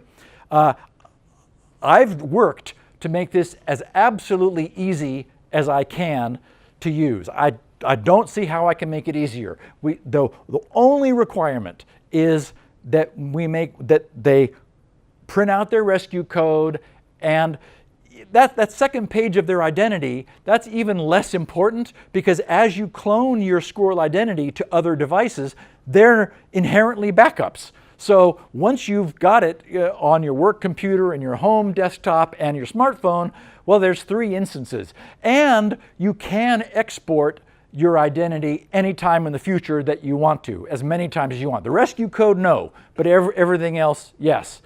And websites get the benefit of no secrets to keep. We're offloading the responsibility of not having their password databases breached. And the thing that they're saving, this public key, it's used to verify the private signature. It identifies you and verifies the private signature, but it cannot impersonate you, because if someone tried to use the public key, they're immediately challenged with signing the response with the private key that is never exposed to the website. So Squirrel gives websites no secrets to keep. And I guess I'm done.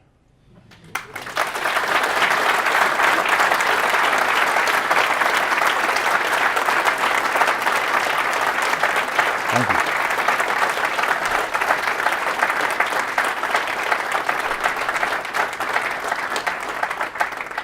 I think that means they liked it. That's amazing. So I'm sure we're going to have lots of questions. So we've lots of time for questions. We have the room till 10 o'clock. And I got lots of energy left. Yes. I do have to admire Steve's energy. So I'll do this side of the room, please, if you want. Be gentle. Thank you. Okay. Hi, Steve. Thank you for bringing this talk to Ireland, and thank you for the podcast. I have a question. What happens if tomorrow vulnerabilities discovered in the curve you've chosen? Great question. There are, so you heard the question, what happens if a vulnerability is found? There are alternative curves. Part of the exchange on the wire exchange, oh, I should bring that up, just so you guys can see.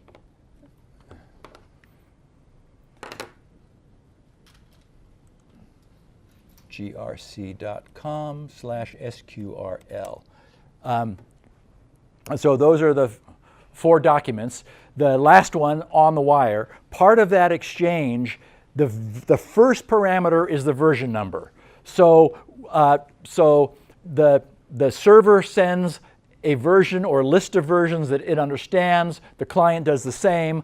They negotiate for the best one that they both know. So if something happened where a vulnerability was found, and I should mention that this curve is not unique to Squirrel. It's part of the TLS spec now. It's being used by a lot of people, and I'm always sort of kind of proud that I started to use it 5 years ago because it was much less known then. I stumbled upon this page, as I said, when I was trying to figure out how elliptic curve crypto worked to explain it to my Security Now podcast audience, and it was like, oh my God.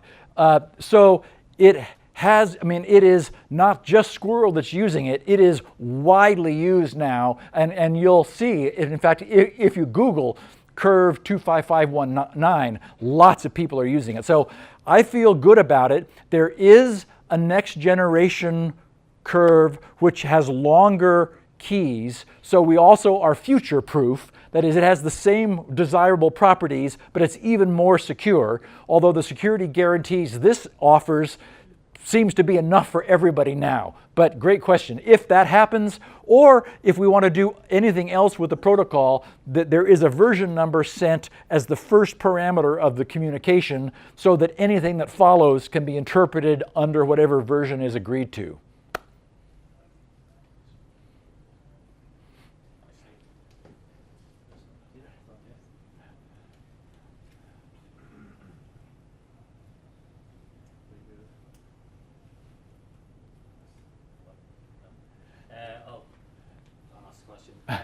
First of all, where's Leo? Let's see, what day is it? It's Podcast Tuesday. He got an early day off because we recorded today's podcast on Saturday. So, you know, he would probably be here if he could be, but as it is, he's got responsibilities back home. So it's unusual to hear your voice without him. So. Just my question. I haven't listened to you in a long time, to be perfectly honest, open disclosure. So that was great. Just the private key. Where's the private key stored? So the private key on the Squirrel. On the client. So, great question. You'll remember that diagram. Let's go show. Whoa.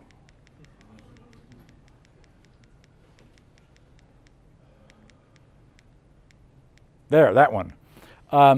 So that green area on the right, that's a representation of what we call the S4, or Squirrel Secure Storage System. That's part of the spec, and it's defined in the documents that are online, and everything in there is encrypted. So that first box, the encrypted identity unlock key, that's the golden goose. That's the grand master, which is encrypted by the rescue code. Maybe for the entire use of Squirrel during your lifetime, you never need it. That's the best case scenario.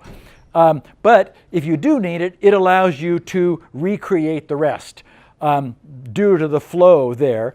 Then the identity unlock key is part of the system that allows Squirrel to prove, to assert something that it can't prove unless you have the rescue code. And then the last thing is the sort of the daily use, the encrypted shareable IM key. That's the thing that the user's password decrypts. So all of that is kept encrypted. That was that thing that you saw on the printout page. The QR code is a binary version of that, and the what is it, 7 or 8 lines of text is the same thing. So everything is kept small to make it manageable, but it's always encrypted and never decrypted. Thank you very much. Thank you. Testing.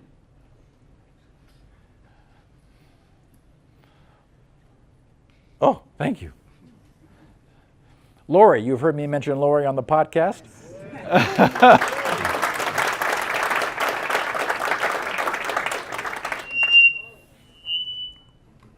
Lou? Oh, hey. So, say for example, with cryptocurrencies, you have hardware tokens where you can store keys on. Don't know if you heard about them. So, would there be a hardware solution for storing, keys or tokens or? Yes, great question. I forgot to talk about that. Thank you. A friend of mine, Stina Evansfard, is the founder of Yubico. And the YubiKey is her little USB token and now NFC and so forth. I showed her team this whole thing a couple years ago. Wasn't obviously as finished as it is now, but her husband Jason is like one of the main techies, and 2 other people pummeled me with every question they could. And it's funny too, because as I began to walk them through an earlier version of this presentation, they were like, but I said, hold on, just, because they asked all the right questions. This is 100% encapsulatable in a hardware token. And that is really, that's the ultimate, that we would like to have your identity in a dongle, and the thing that you want to sign is put into it, and it returns the signature, which means that the private key is never exposed to any malware. So that thank you for reminding me. It is completely encapsulatable in an HSM, a hardware security module, which we could have on our key ring and just stick into the computer, let it sit there and authenticate using Squirrel. And when we take it out, that computer can no longer do that. And best of all, bad guys are no malware can attack it. So thank you. Great question.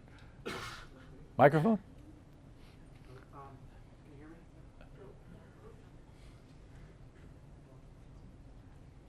Do it a couple of times and it just comes alive. Hello? Should I just ignore this? Just keep talking into it. It'll come alive. Okay. So first, a big thank you for your work on Squirrel and the podcast, and also extend my thanks to Leo. Okay, you're holding notes. You were taking notes? Yes. Oh, okay. So a quick comment, I did go through the 4 documents, and I was amazed that you left no stone unturned, and that was absolutely fantastic to see how you really, as far as I can tell, you're really trying to think about all possibilities and everything could go wrong, and you have an answer for everything. And it's, for me, being completely outside of this world, I am learning a lot from just reading it. Thank you. My comment is, reading this, not that I understood everything, but there's a sense that in the end, there's a very simple thread that is driving you through in developing Squirrel, and simple doesn't mean trivial. It doesn't mean it's easy. I didn't pay him to say this. I've never met him before. Keep on going. Keep going. I find there's a very deep insight that is behind and that is underneath the whole Squirrel thing. I'm really hope that I'll ever, eventually be able to understand the whole thing. And in the end, it makes me wonder, but why do they even start using username and password? So it sort of becomes obvious why Squirrel should be a system of the Obvious to me. Yeah, it's the right answer. So my question was very short. Uh-huh. So if the client side is secure. We can verify it. I, as a user, can verify that it's secure if I look into the code. How can the server sides undermine the security of the whole system? And for instance, what if the server does not generate a good nut? And if it just sends zeros? Yes. What's the impact of that? Or any other Great, way? great question. So, you all heard the question. What if the server did a poor job of meeting the requirements for security?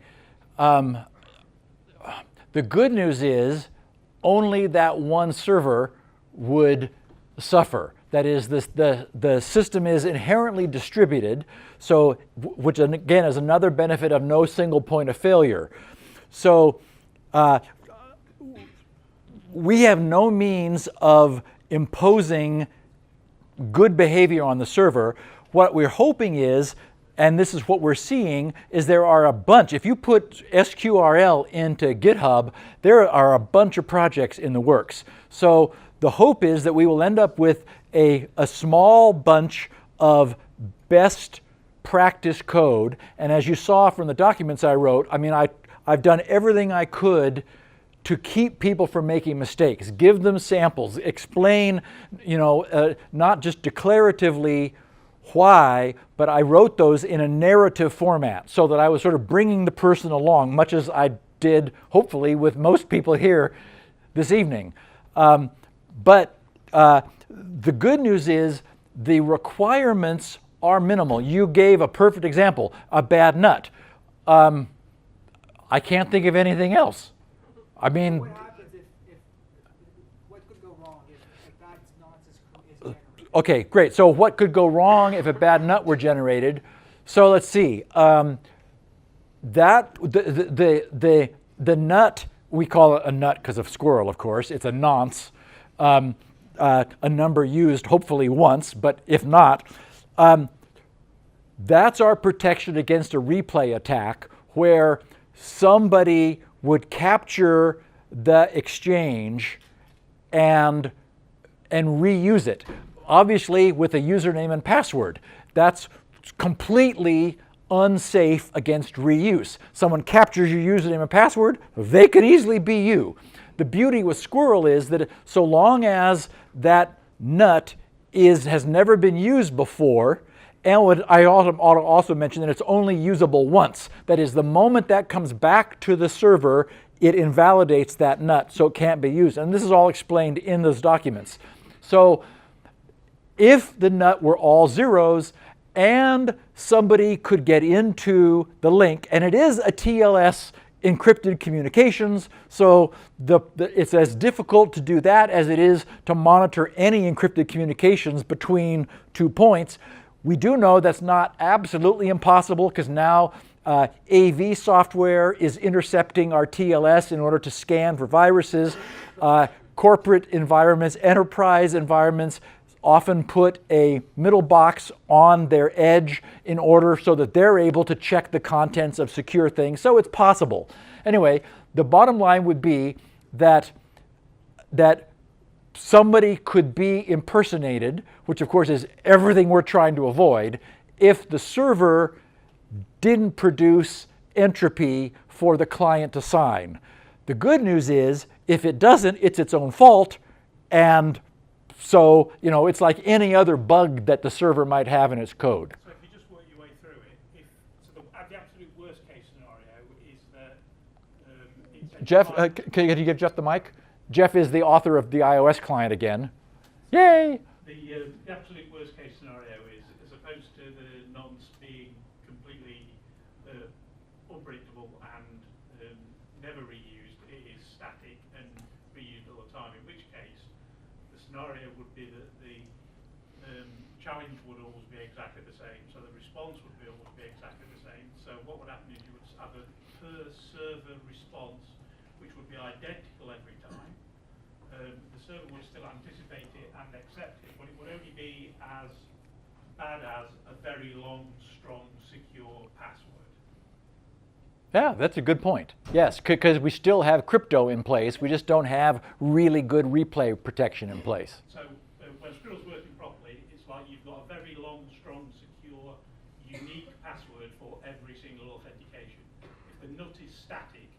then you've got a scenario where you've got one long, strong, secure password that you always use. Perfect.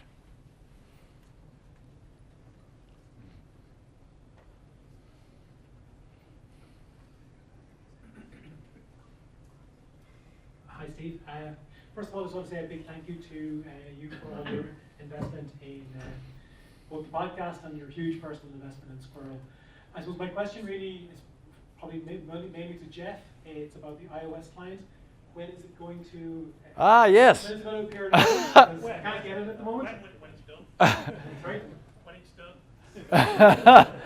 done. So Jeff was the first person to begin writing a client other than me, or second only to me. He began when Swift was at 1.0. He's been going through endless pain with Apple as they changed their mind at 2.0 and again at 3.0 and again at 4.0 and again at 5.0. They kept changing all the parameters to the function calls, and he just so he decided to finally just say, okay, I'm going to start over. So he's doing a rewrite under 5.0, which is now stable, and Apple has promised they're never going to change it again.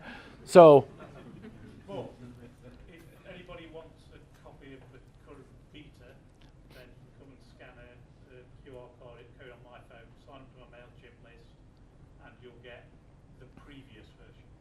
yes, and in fact, just one last question in relation to the iOS client.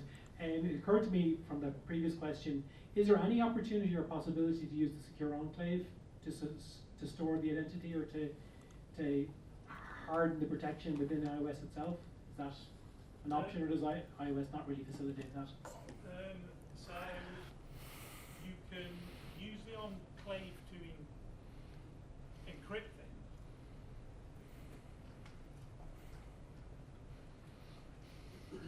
You can use the enclave to encrypt things, but the suite of ciphers that are available for you to use is determined by Apple, and the crypto that they provide to us at the current versions is not compatible with the current crypto that's in Squirrel. So on supported versions, when we're using Face ID, I use the enclave to install the encrypted version of your password that is used when Face ID uses it. So I've used it as much as I can use it, but if the enclave was to offer the Dan Bernstein curve, then I could extend it to do that. Thank you.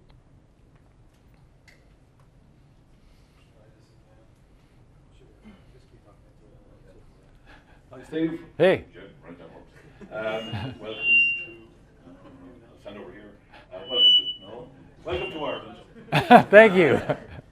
The simple question, how are you planning to drive the uptake of this, to get people to start subscribing to Squirrel, put it on their websites?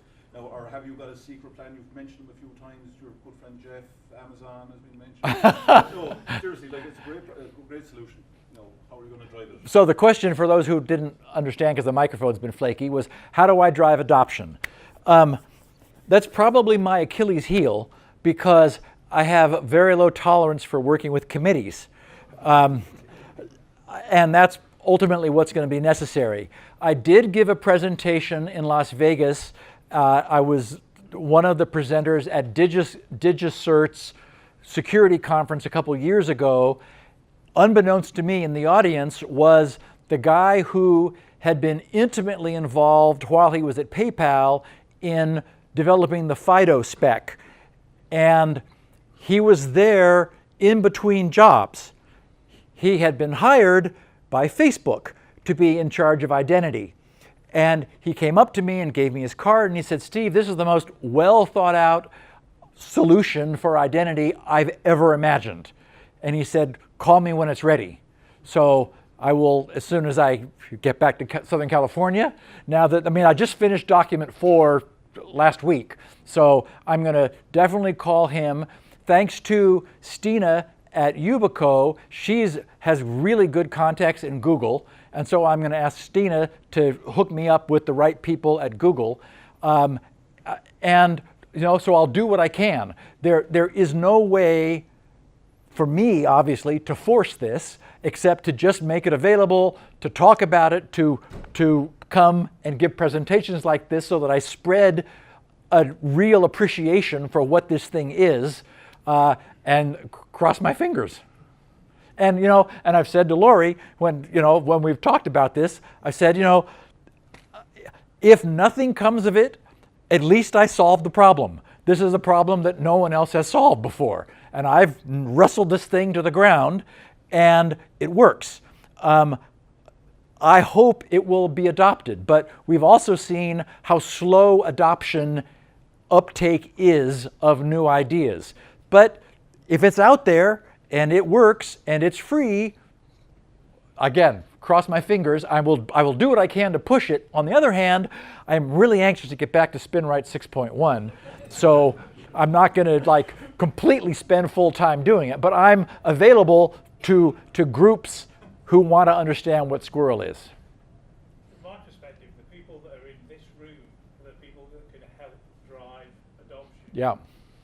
You're here, you took the time to come here and to listen and to learn about it, and I'd be very surprised if you don't work in IT.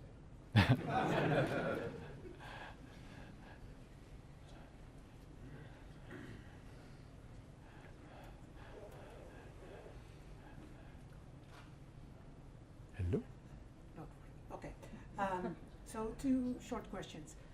One, have you ever considered creating a certification authority that would certify that a certain website follows all the best practices, and that would be signaled maybe in the client as like a green icon in the client saying this site actually has been certified as following all the best practices for Squirrel?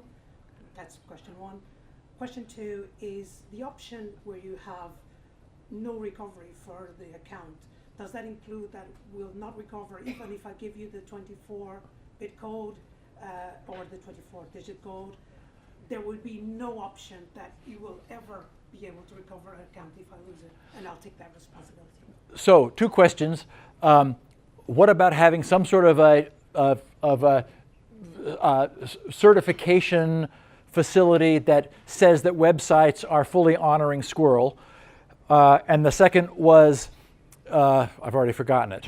Have no option to Oh, yes, recover. the no account recovery. So I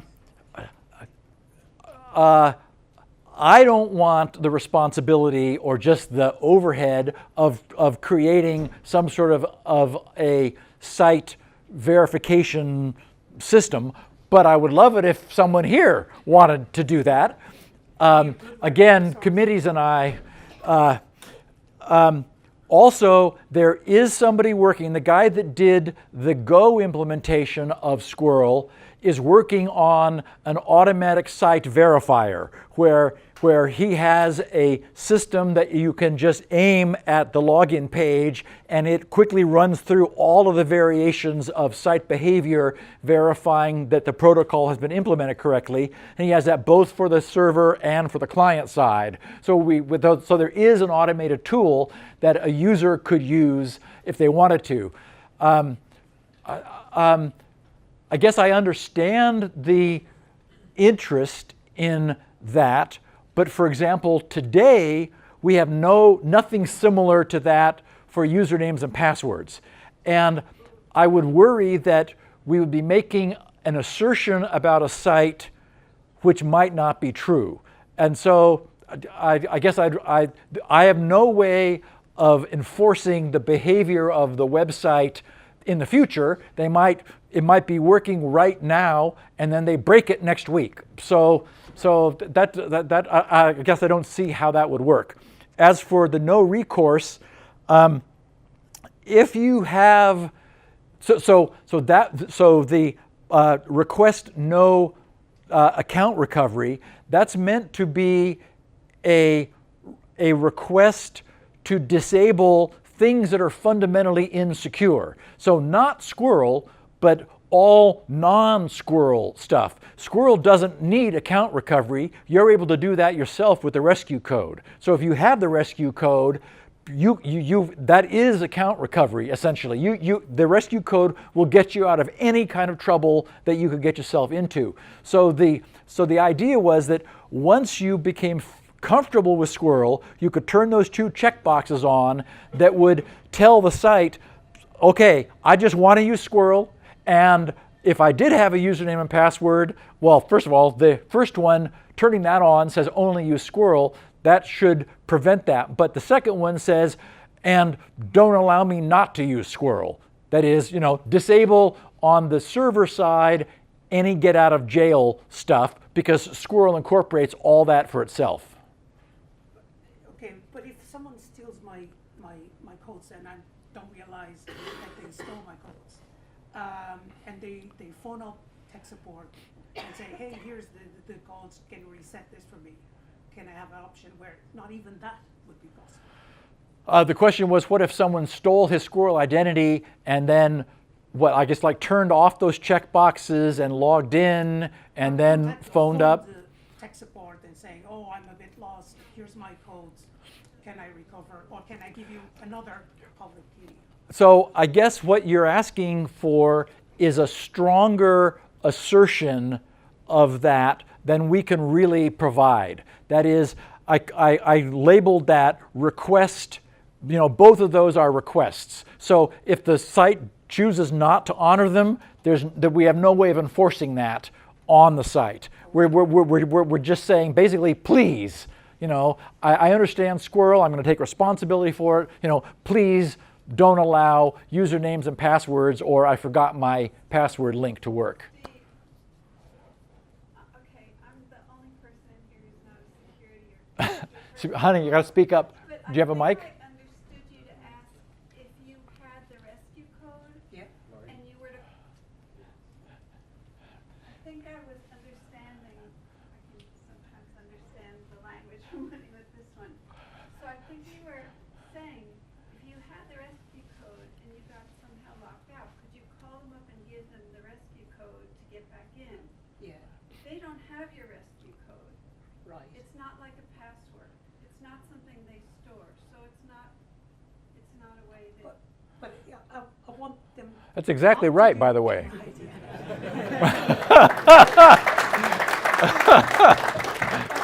I don't even want to have that option.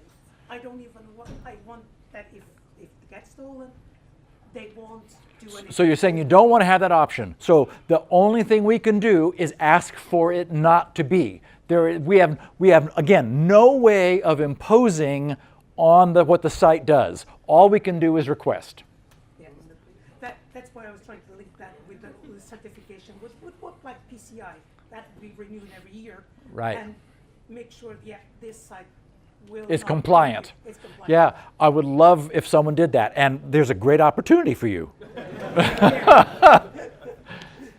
Yeah. Hi Steve. Just to say, a long-time listener, over 10 years, and I've driven from Bristol today to come see this just to appreciate what you've done. Thank you. Sort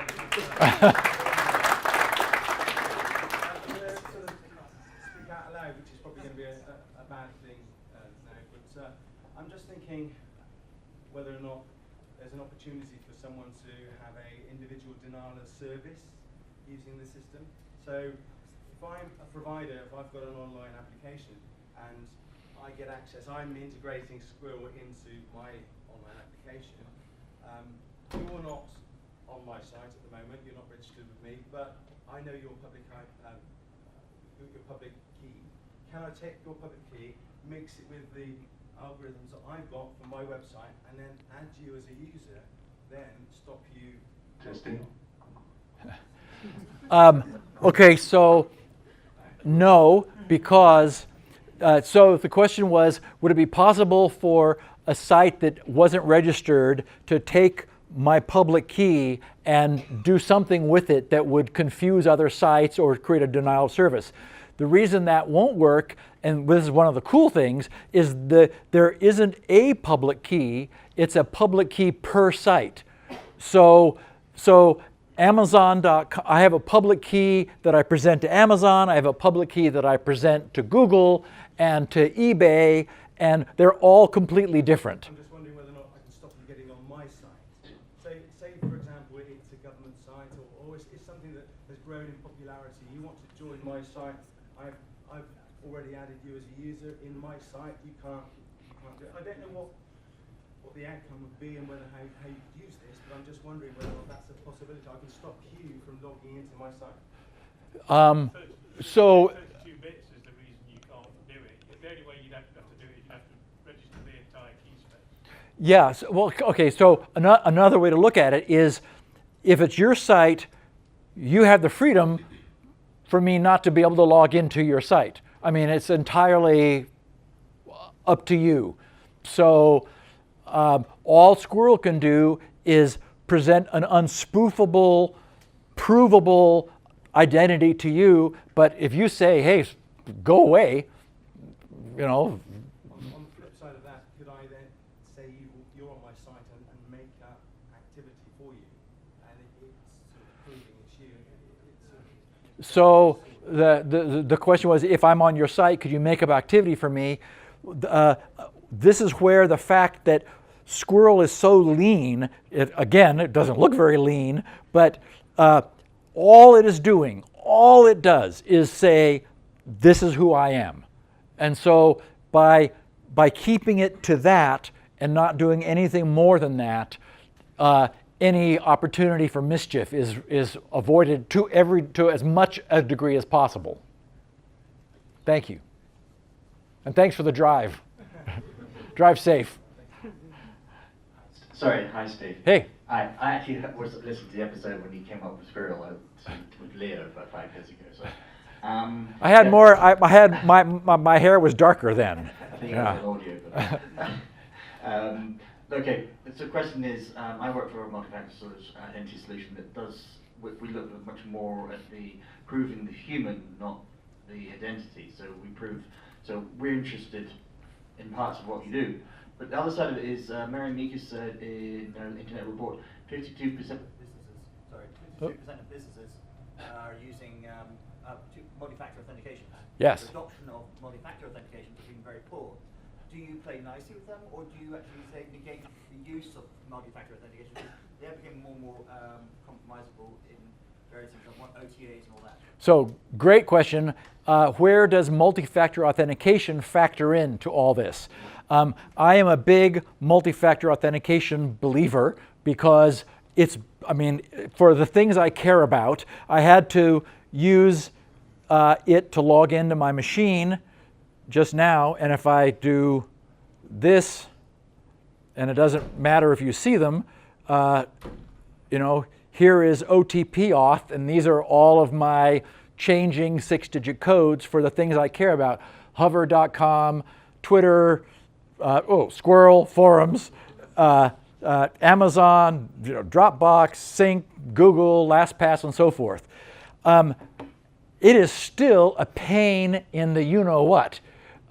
Because it's like, okay, wait a minute, how many seconds do I have left? Can I remember the 6 digits? And then it's like, I look back and, God, it changed. So I got to start again and delete that and start over, see when it's going to change. I mean, it's better than not having it, but boy, does it not solve the problem. And so, yeah, it's a pain in the butt still to have better security using that technology. So you could augment Squirrel authentication with multi-factor. I don't know why you would, because Squirrel is way stronger. One of the things that one of my other favorite phrases, in addition to Squirrel gives websites no secrets to keep, is that the reason we have multi-factor authentication is that no one of the factors is secure enough.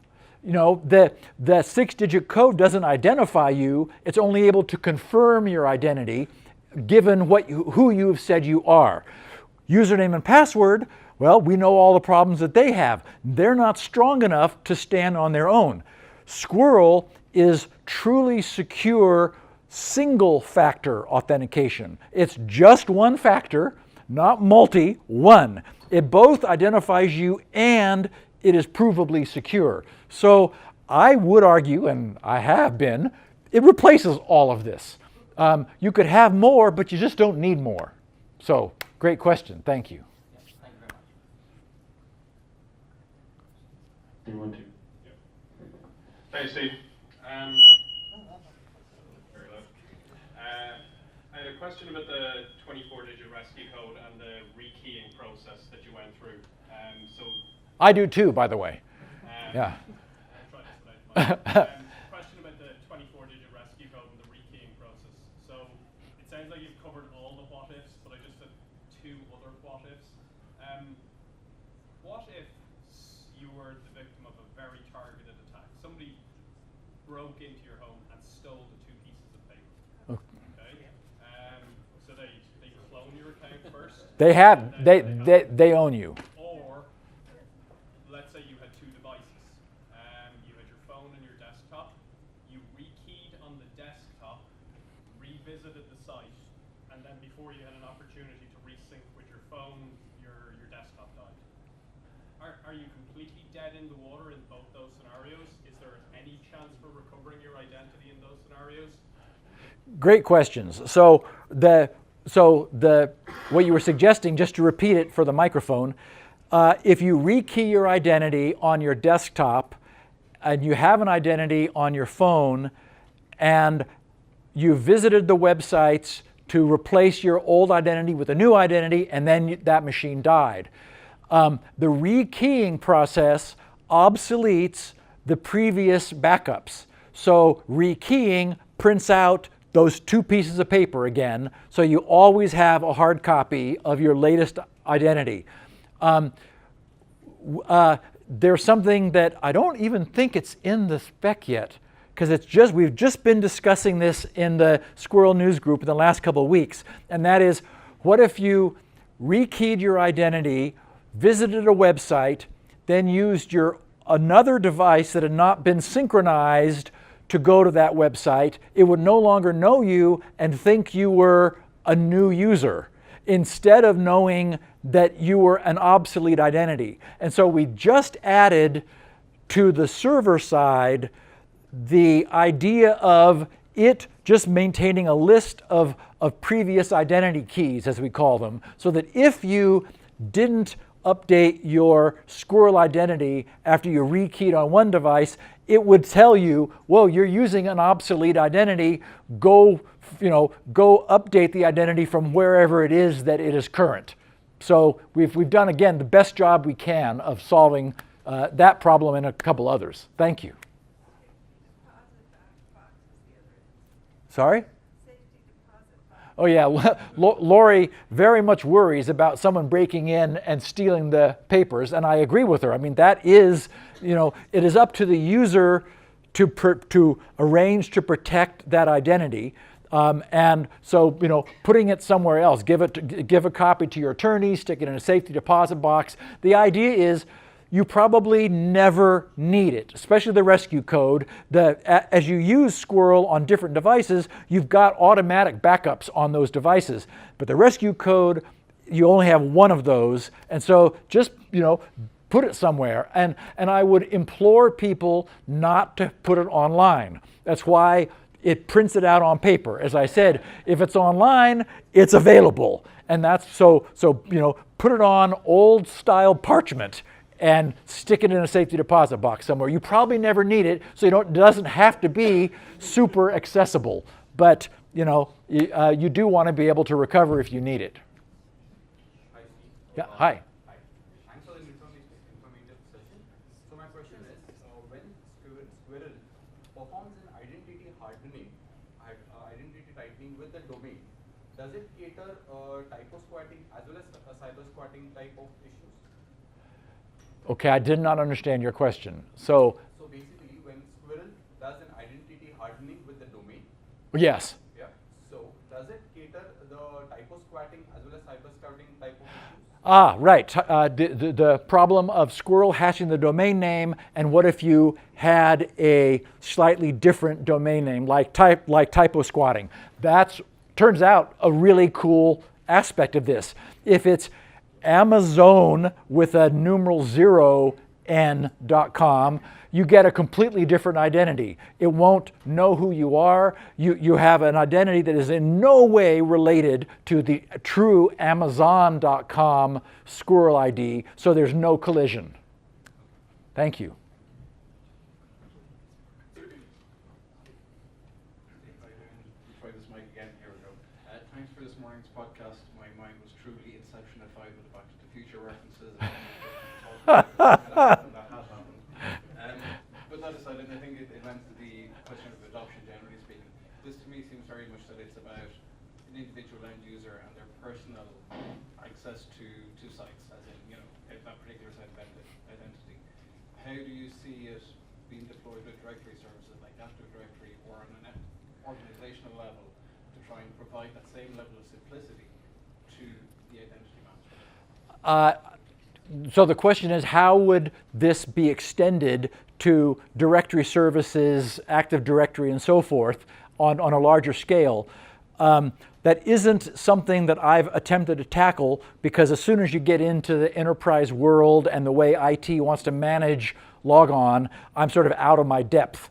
So the idea is that by keeping this as simple as possible, where we're simply generating an identity assertion, that's, I guess I'll say it's out of spec for Squirrel, but we're wide open for anyone to do anything they want to with that identity assertion. So again, there are just so many possibilities beyond this that it's going to be up to the particular environment and how it, you know, operates. Yeah, hi, sir. Hey. Very excited to be here. So, I have a couple of questions. Okay. One is like, there's multiple options on the client side with Squirrel now, right? A lot of clients being developed, and I'm very curious on seeing your views on, like, it feels, for example, like keeping the keys in the web extension on the browser doesn't feel very appealing to me. Like, hardware keys seems to be like the best place to be. Yep. But then, like, then you were saying like it's kind of more secure to be on the PC client, but at the same time it feels to me like I don't want to have the key in the same place where I do most of my browsing, where I visit very different sites. That I'd rather have the key on a separate device. Right. And then only exchange, like, use it for authentication. So I'm very interested on how you view that balance between, you know, where it's best to hold that key. If we should, for example, encourage having extensions to our browsers at all, maybe we should just be seeing that's not the recommended approach, right? I don't know, just wondering. And the other question would be, it's more related to the server side, and what's your view on should Squirrel provide, and I'm aware it's not a secure problem, but it feels a bit related in the sense, how can a site protect against someone creating, you know, an undefined number of identities and just generating new accounts on the server? You know, it's, you know, if we're saying You have to serve, for example, using another means, like some user needs to click on a link on an email, but then, you know, all that very good point of the Squirrel, that's to just go into a site, you know, and create an identity, kind of, you know, get dismissed, because then you need to assert the ownership of an email address. Right. So, okay, first question about storing the Squirrel identity on a device. It's certainly the case that, for example, the Trusted Platform module could be used as a secure enclave on pretty much all modern PCs now. So that would be one thing. I completely forgot to mention, I'm so glad you mentioned browser extensions. There is also a Squirrel client that for Firefox and Chrome and Edge, as it supports Chrome in the future. So there is now a platform agnostic browser extension. Ultimately, so this is sort of meant, early on I was telling the people in the Squirrel News Group that I was building a proof of concept. Well, I got a little carried away and ended up pretty much producing a final working product. But this isn't the end of it. So my hope is that, you know, this demonstrates well, people get it, they see that there is a solution to usernames and passwords that solves, you know, all of the problems that we've been able to come up with, different ways of attacking it. And then, I mean, I would love it to be taken away from me to, you know, some organization, the IETF, or, you know, any group, to then make it a standard, a web standard, and apply hardening, get hardware vendors to support it with tokens and so forth. So I guess my point is, this is sort of the birth of it, but by no means do I think it's the end of it. If it's going to succeed, it's going to have lots of variations, and, you know, enterprise extensions and hardware support, and one could imagine, and I hadn't before, but you could imagine that you use your phone to decrypt the identity stored there. I mean, the problem is there's no good communication back and forth, and you really need that. That's what a hardware security module gives you if you stick it into the USB port. So I really like that as a solution for putting the key somewhere where no bad guys can get it. So at this point, all we can do is the best we can do, and I think that's what I've done. And if it succeeds, again, it'll be out of my hands, and I'm glad, because a lot of people want a new version of SpinRite a couple of years ago. Thank you. We listened to your show for quite a while, and for a long time now, and it's great to see you in person. Thank you. Thanks for coming to Ireland to talk about Squirrel, and I'm really impressed by the amount of sort of the effort and depth of thought that you've put into Squirrel. So I'm really hoping that it does get adopted, because I think you deserve that for the amount of effort you've put into it. So my question, it relates to rekeying in the case where you think your identity's been compromised or stolen. Right. So you're saying how you have to rekey with sites, and the site has to discard when you connect to the site, discards your previous identity. I'm just wondering if there's a flaw there, or a potential issue in the case. Say the government got hold of your identity. Could they send a subpoena to the site to say, you know, don't discard the old identity if it's requested, and then so would that mean they could still use your old identity to get into the site? Yes, but only at that one site, because it is per site. So, I mean, and the government could give a subpoena to the site and say, you know, anything they want, like let us know when he logs in. So, so that's really not. I guess I don't see that as anything different from any traditional authentication. I mean, like, even theoretically perfect authentication is going to have the same sort of issue as it's sort of like a bug in the site with a bad nonce, is if the site has a problem, then yes, authentication there will have a problem, but at least nowhere else. So it's the limiting any kind of spread is really the target, because we can't control what any one site does. But great question, thank you. You fried yesterday. You can't even tell I have jet lag. So,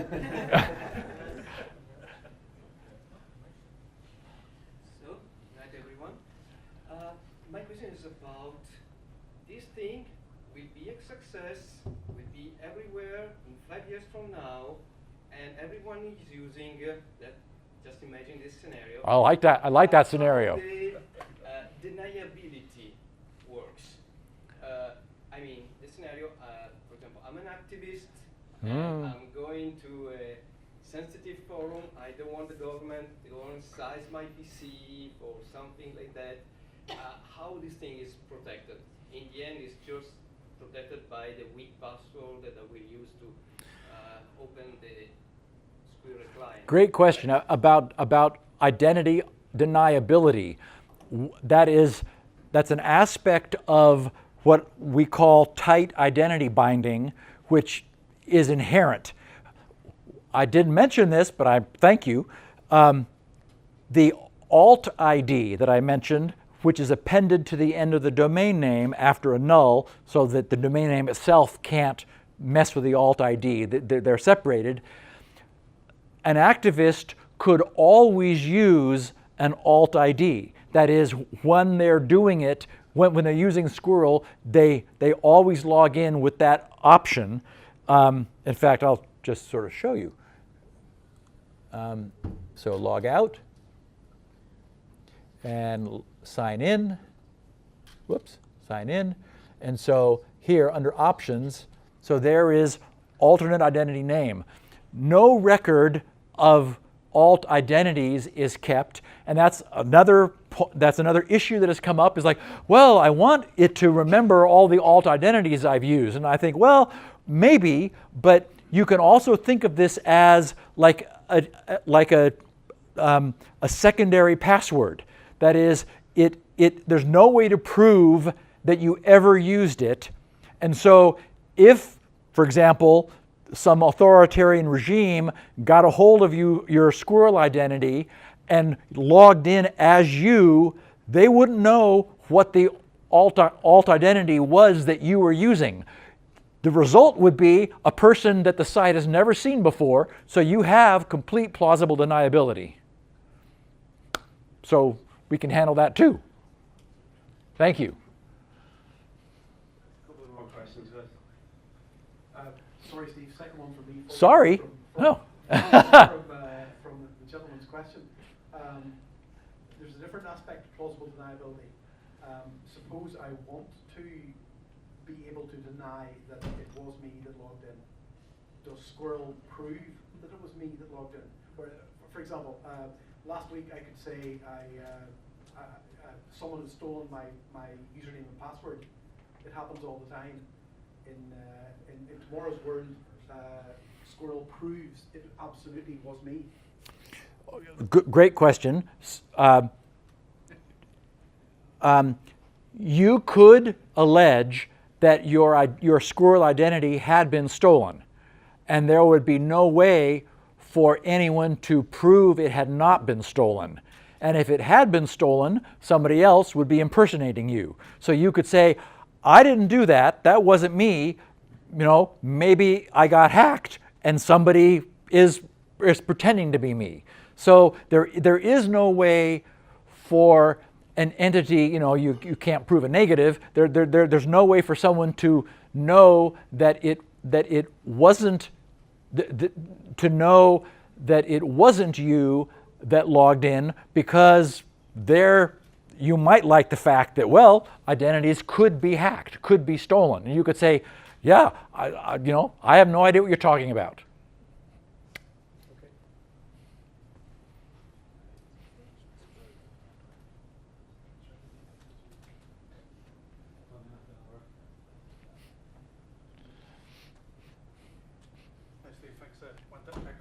Thanks again for coming to Ireland and avid listener to the podcast.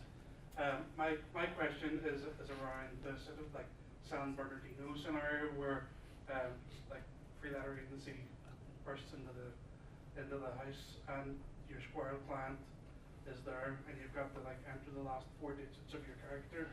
Is there anything in the protocol or the app that prevents the rekeying of the last four digits over and over to stop somebody like a nation state guessing those last 4 characters? Great question. So what you're asking about is something we refer to as quick unlock.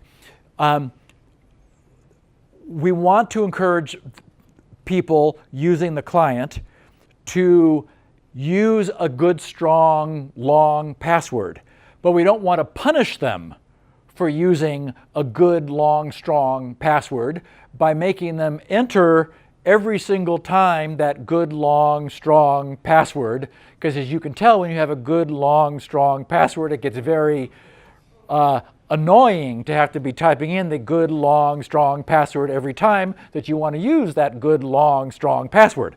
So what Squirrel does is when you properly enter your good, long, strong password once, at the instant you have it and it properly decrypts it over the course of 5 seconds, it re-encrypts the first n characters, and you can change n, that's settable.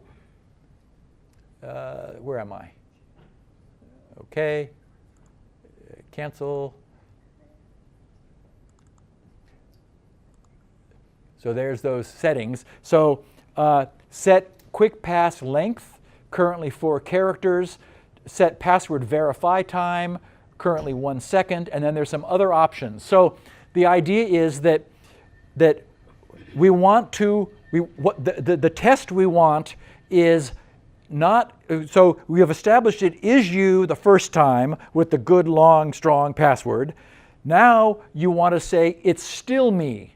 So we re-encrypt by default the first 4 characters with a 1 second end script, so that, and store that in RAM, so that when you are re-entering the second time, you will only need to enter those 4, and you don't even have to hit enter to make it easier. For example, if I were to cancel and come down here, and then say cancel quick pass. So now when I sign in with Squirrel, there it wants my long password because I made it forget it. But and as you may have remembered from that settings dialog, if the screen blanker turns on, if you change sessions, if your computer is inactive for n minutes and you can change that, then Squirrel flushes that in RAM ability. And one mistake, if you don't enter the first 4 characters perfectly the first time, it immediately wipes that shortcut from RAM and prompts you for the full password. So it was sort of a delicate balance between wanting to let people, encourage them to use a good, long, strong password once, but during their use of the computer, not keep hassling them for it, but just say, for example, bing, bing, bing, bing, and you're logged in, and somewhere else, bing, bing, bing, bing, and you're logged in again. But if anything happens that leads your desktop, the Squirrel client, to believe maybe it's really not still you, like the screen blanker turned on, you're idle for some length of time, then it will just ask you for the whole one again. Or if you guess wrong from the first 4 characters. Thank you.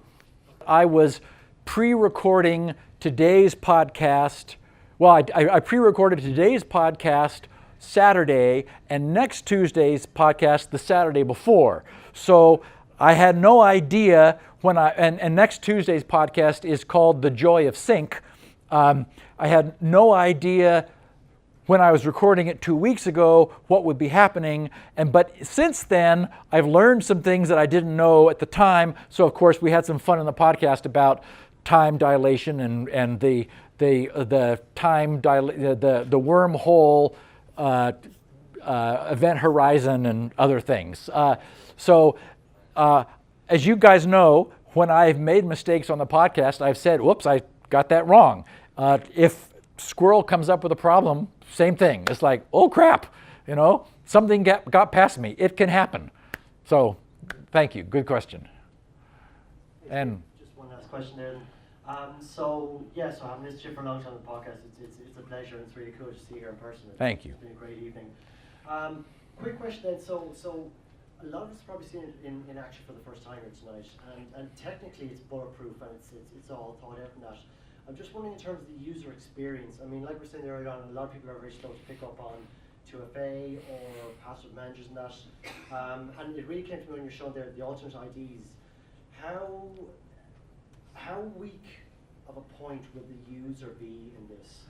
If you want to go on, so I want to represent myself onto Amazon, when I want to go to Twitter, I want to give out to somebody, so I want to be someone else, and like you're saying there also too, like Facebook and those, you're going to represent them. Would they be able to pick and choose what bits of it? They're obviously going to have user experience in mind. So would they be able to pick and choose what they want out of it, and how the user experience will play out through it? So great question. Probably the biggest hurdle we have is that this is brand new. It's unlike anything else which has come before. My sense is that an understanding of it will just kind of perfuse out into the world, where at the moment it's like, oh, what is an alternate identity? Well, you know, Oprah will be talking about alternate identities in a few years, and so it'll just be common knowledge. I mean, if this were to succeed. And there'll be people in coffee shops and wherever saying, well, you're not using Squirrel? What's wrong with you? Oh my God, blah, blah, blah, blah, blah, and they'll explain it to their neighbor. So I think it has to happen organically. The reason I think this has a chance is that, I mean, again, as I started this out 2.5 hours ago, when I tell people I've solved the username and password problem, I just get this blank look, like, no, that's impossible. This is a nightmare that we're destined to have until the day we die. So we have put people in such pain with the systems that we have that as this spreads, if it does, God willing,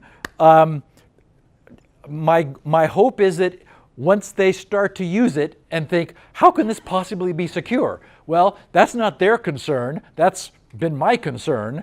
And I hope that the other bits of this that are foreign will just sort of stop being foreign. I mean, the people have learned how to use our existing broken stuff now. They're going to have to learn something new. But the benefit of doing so is potentially significant. So I think it's probably worth their doing that. Thank you. And thanks everybody, and thank OWASP for hosting me. I very much appreciate it.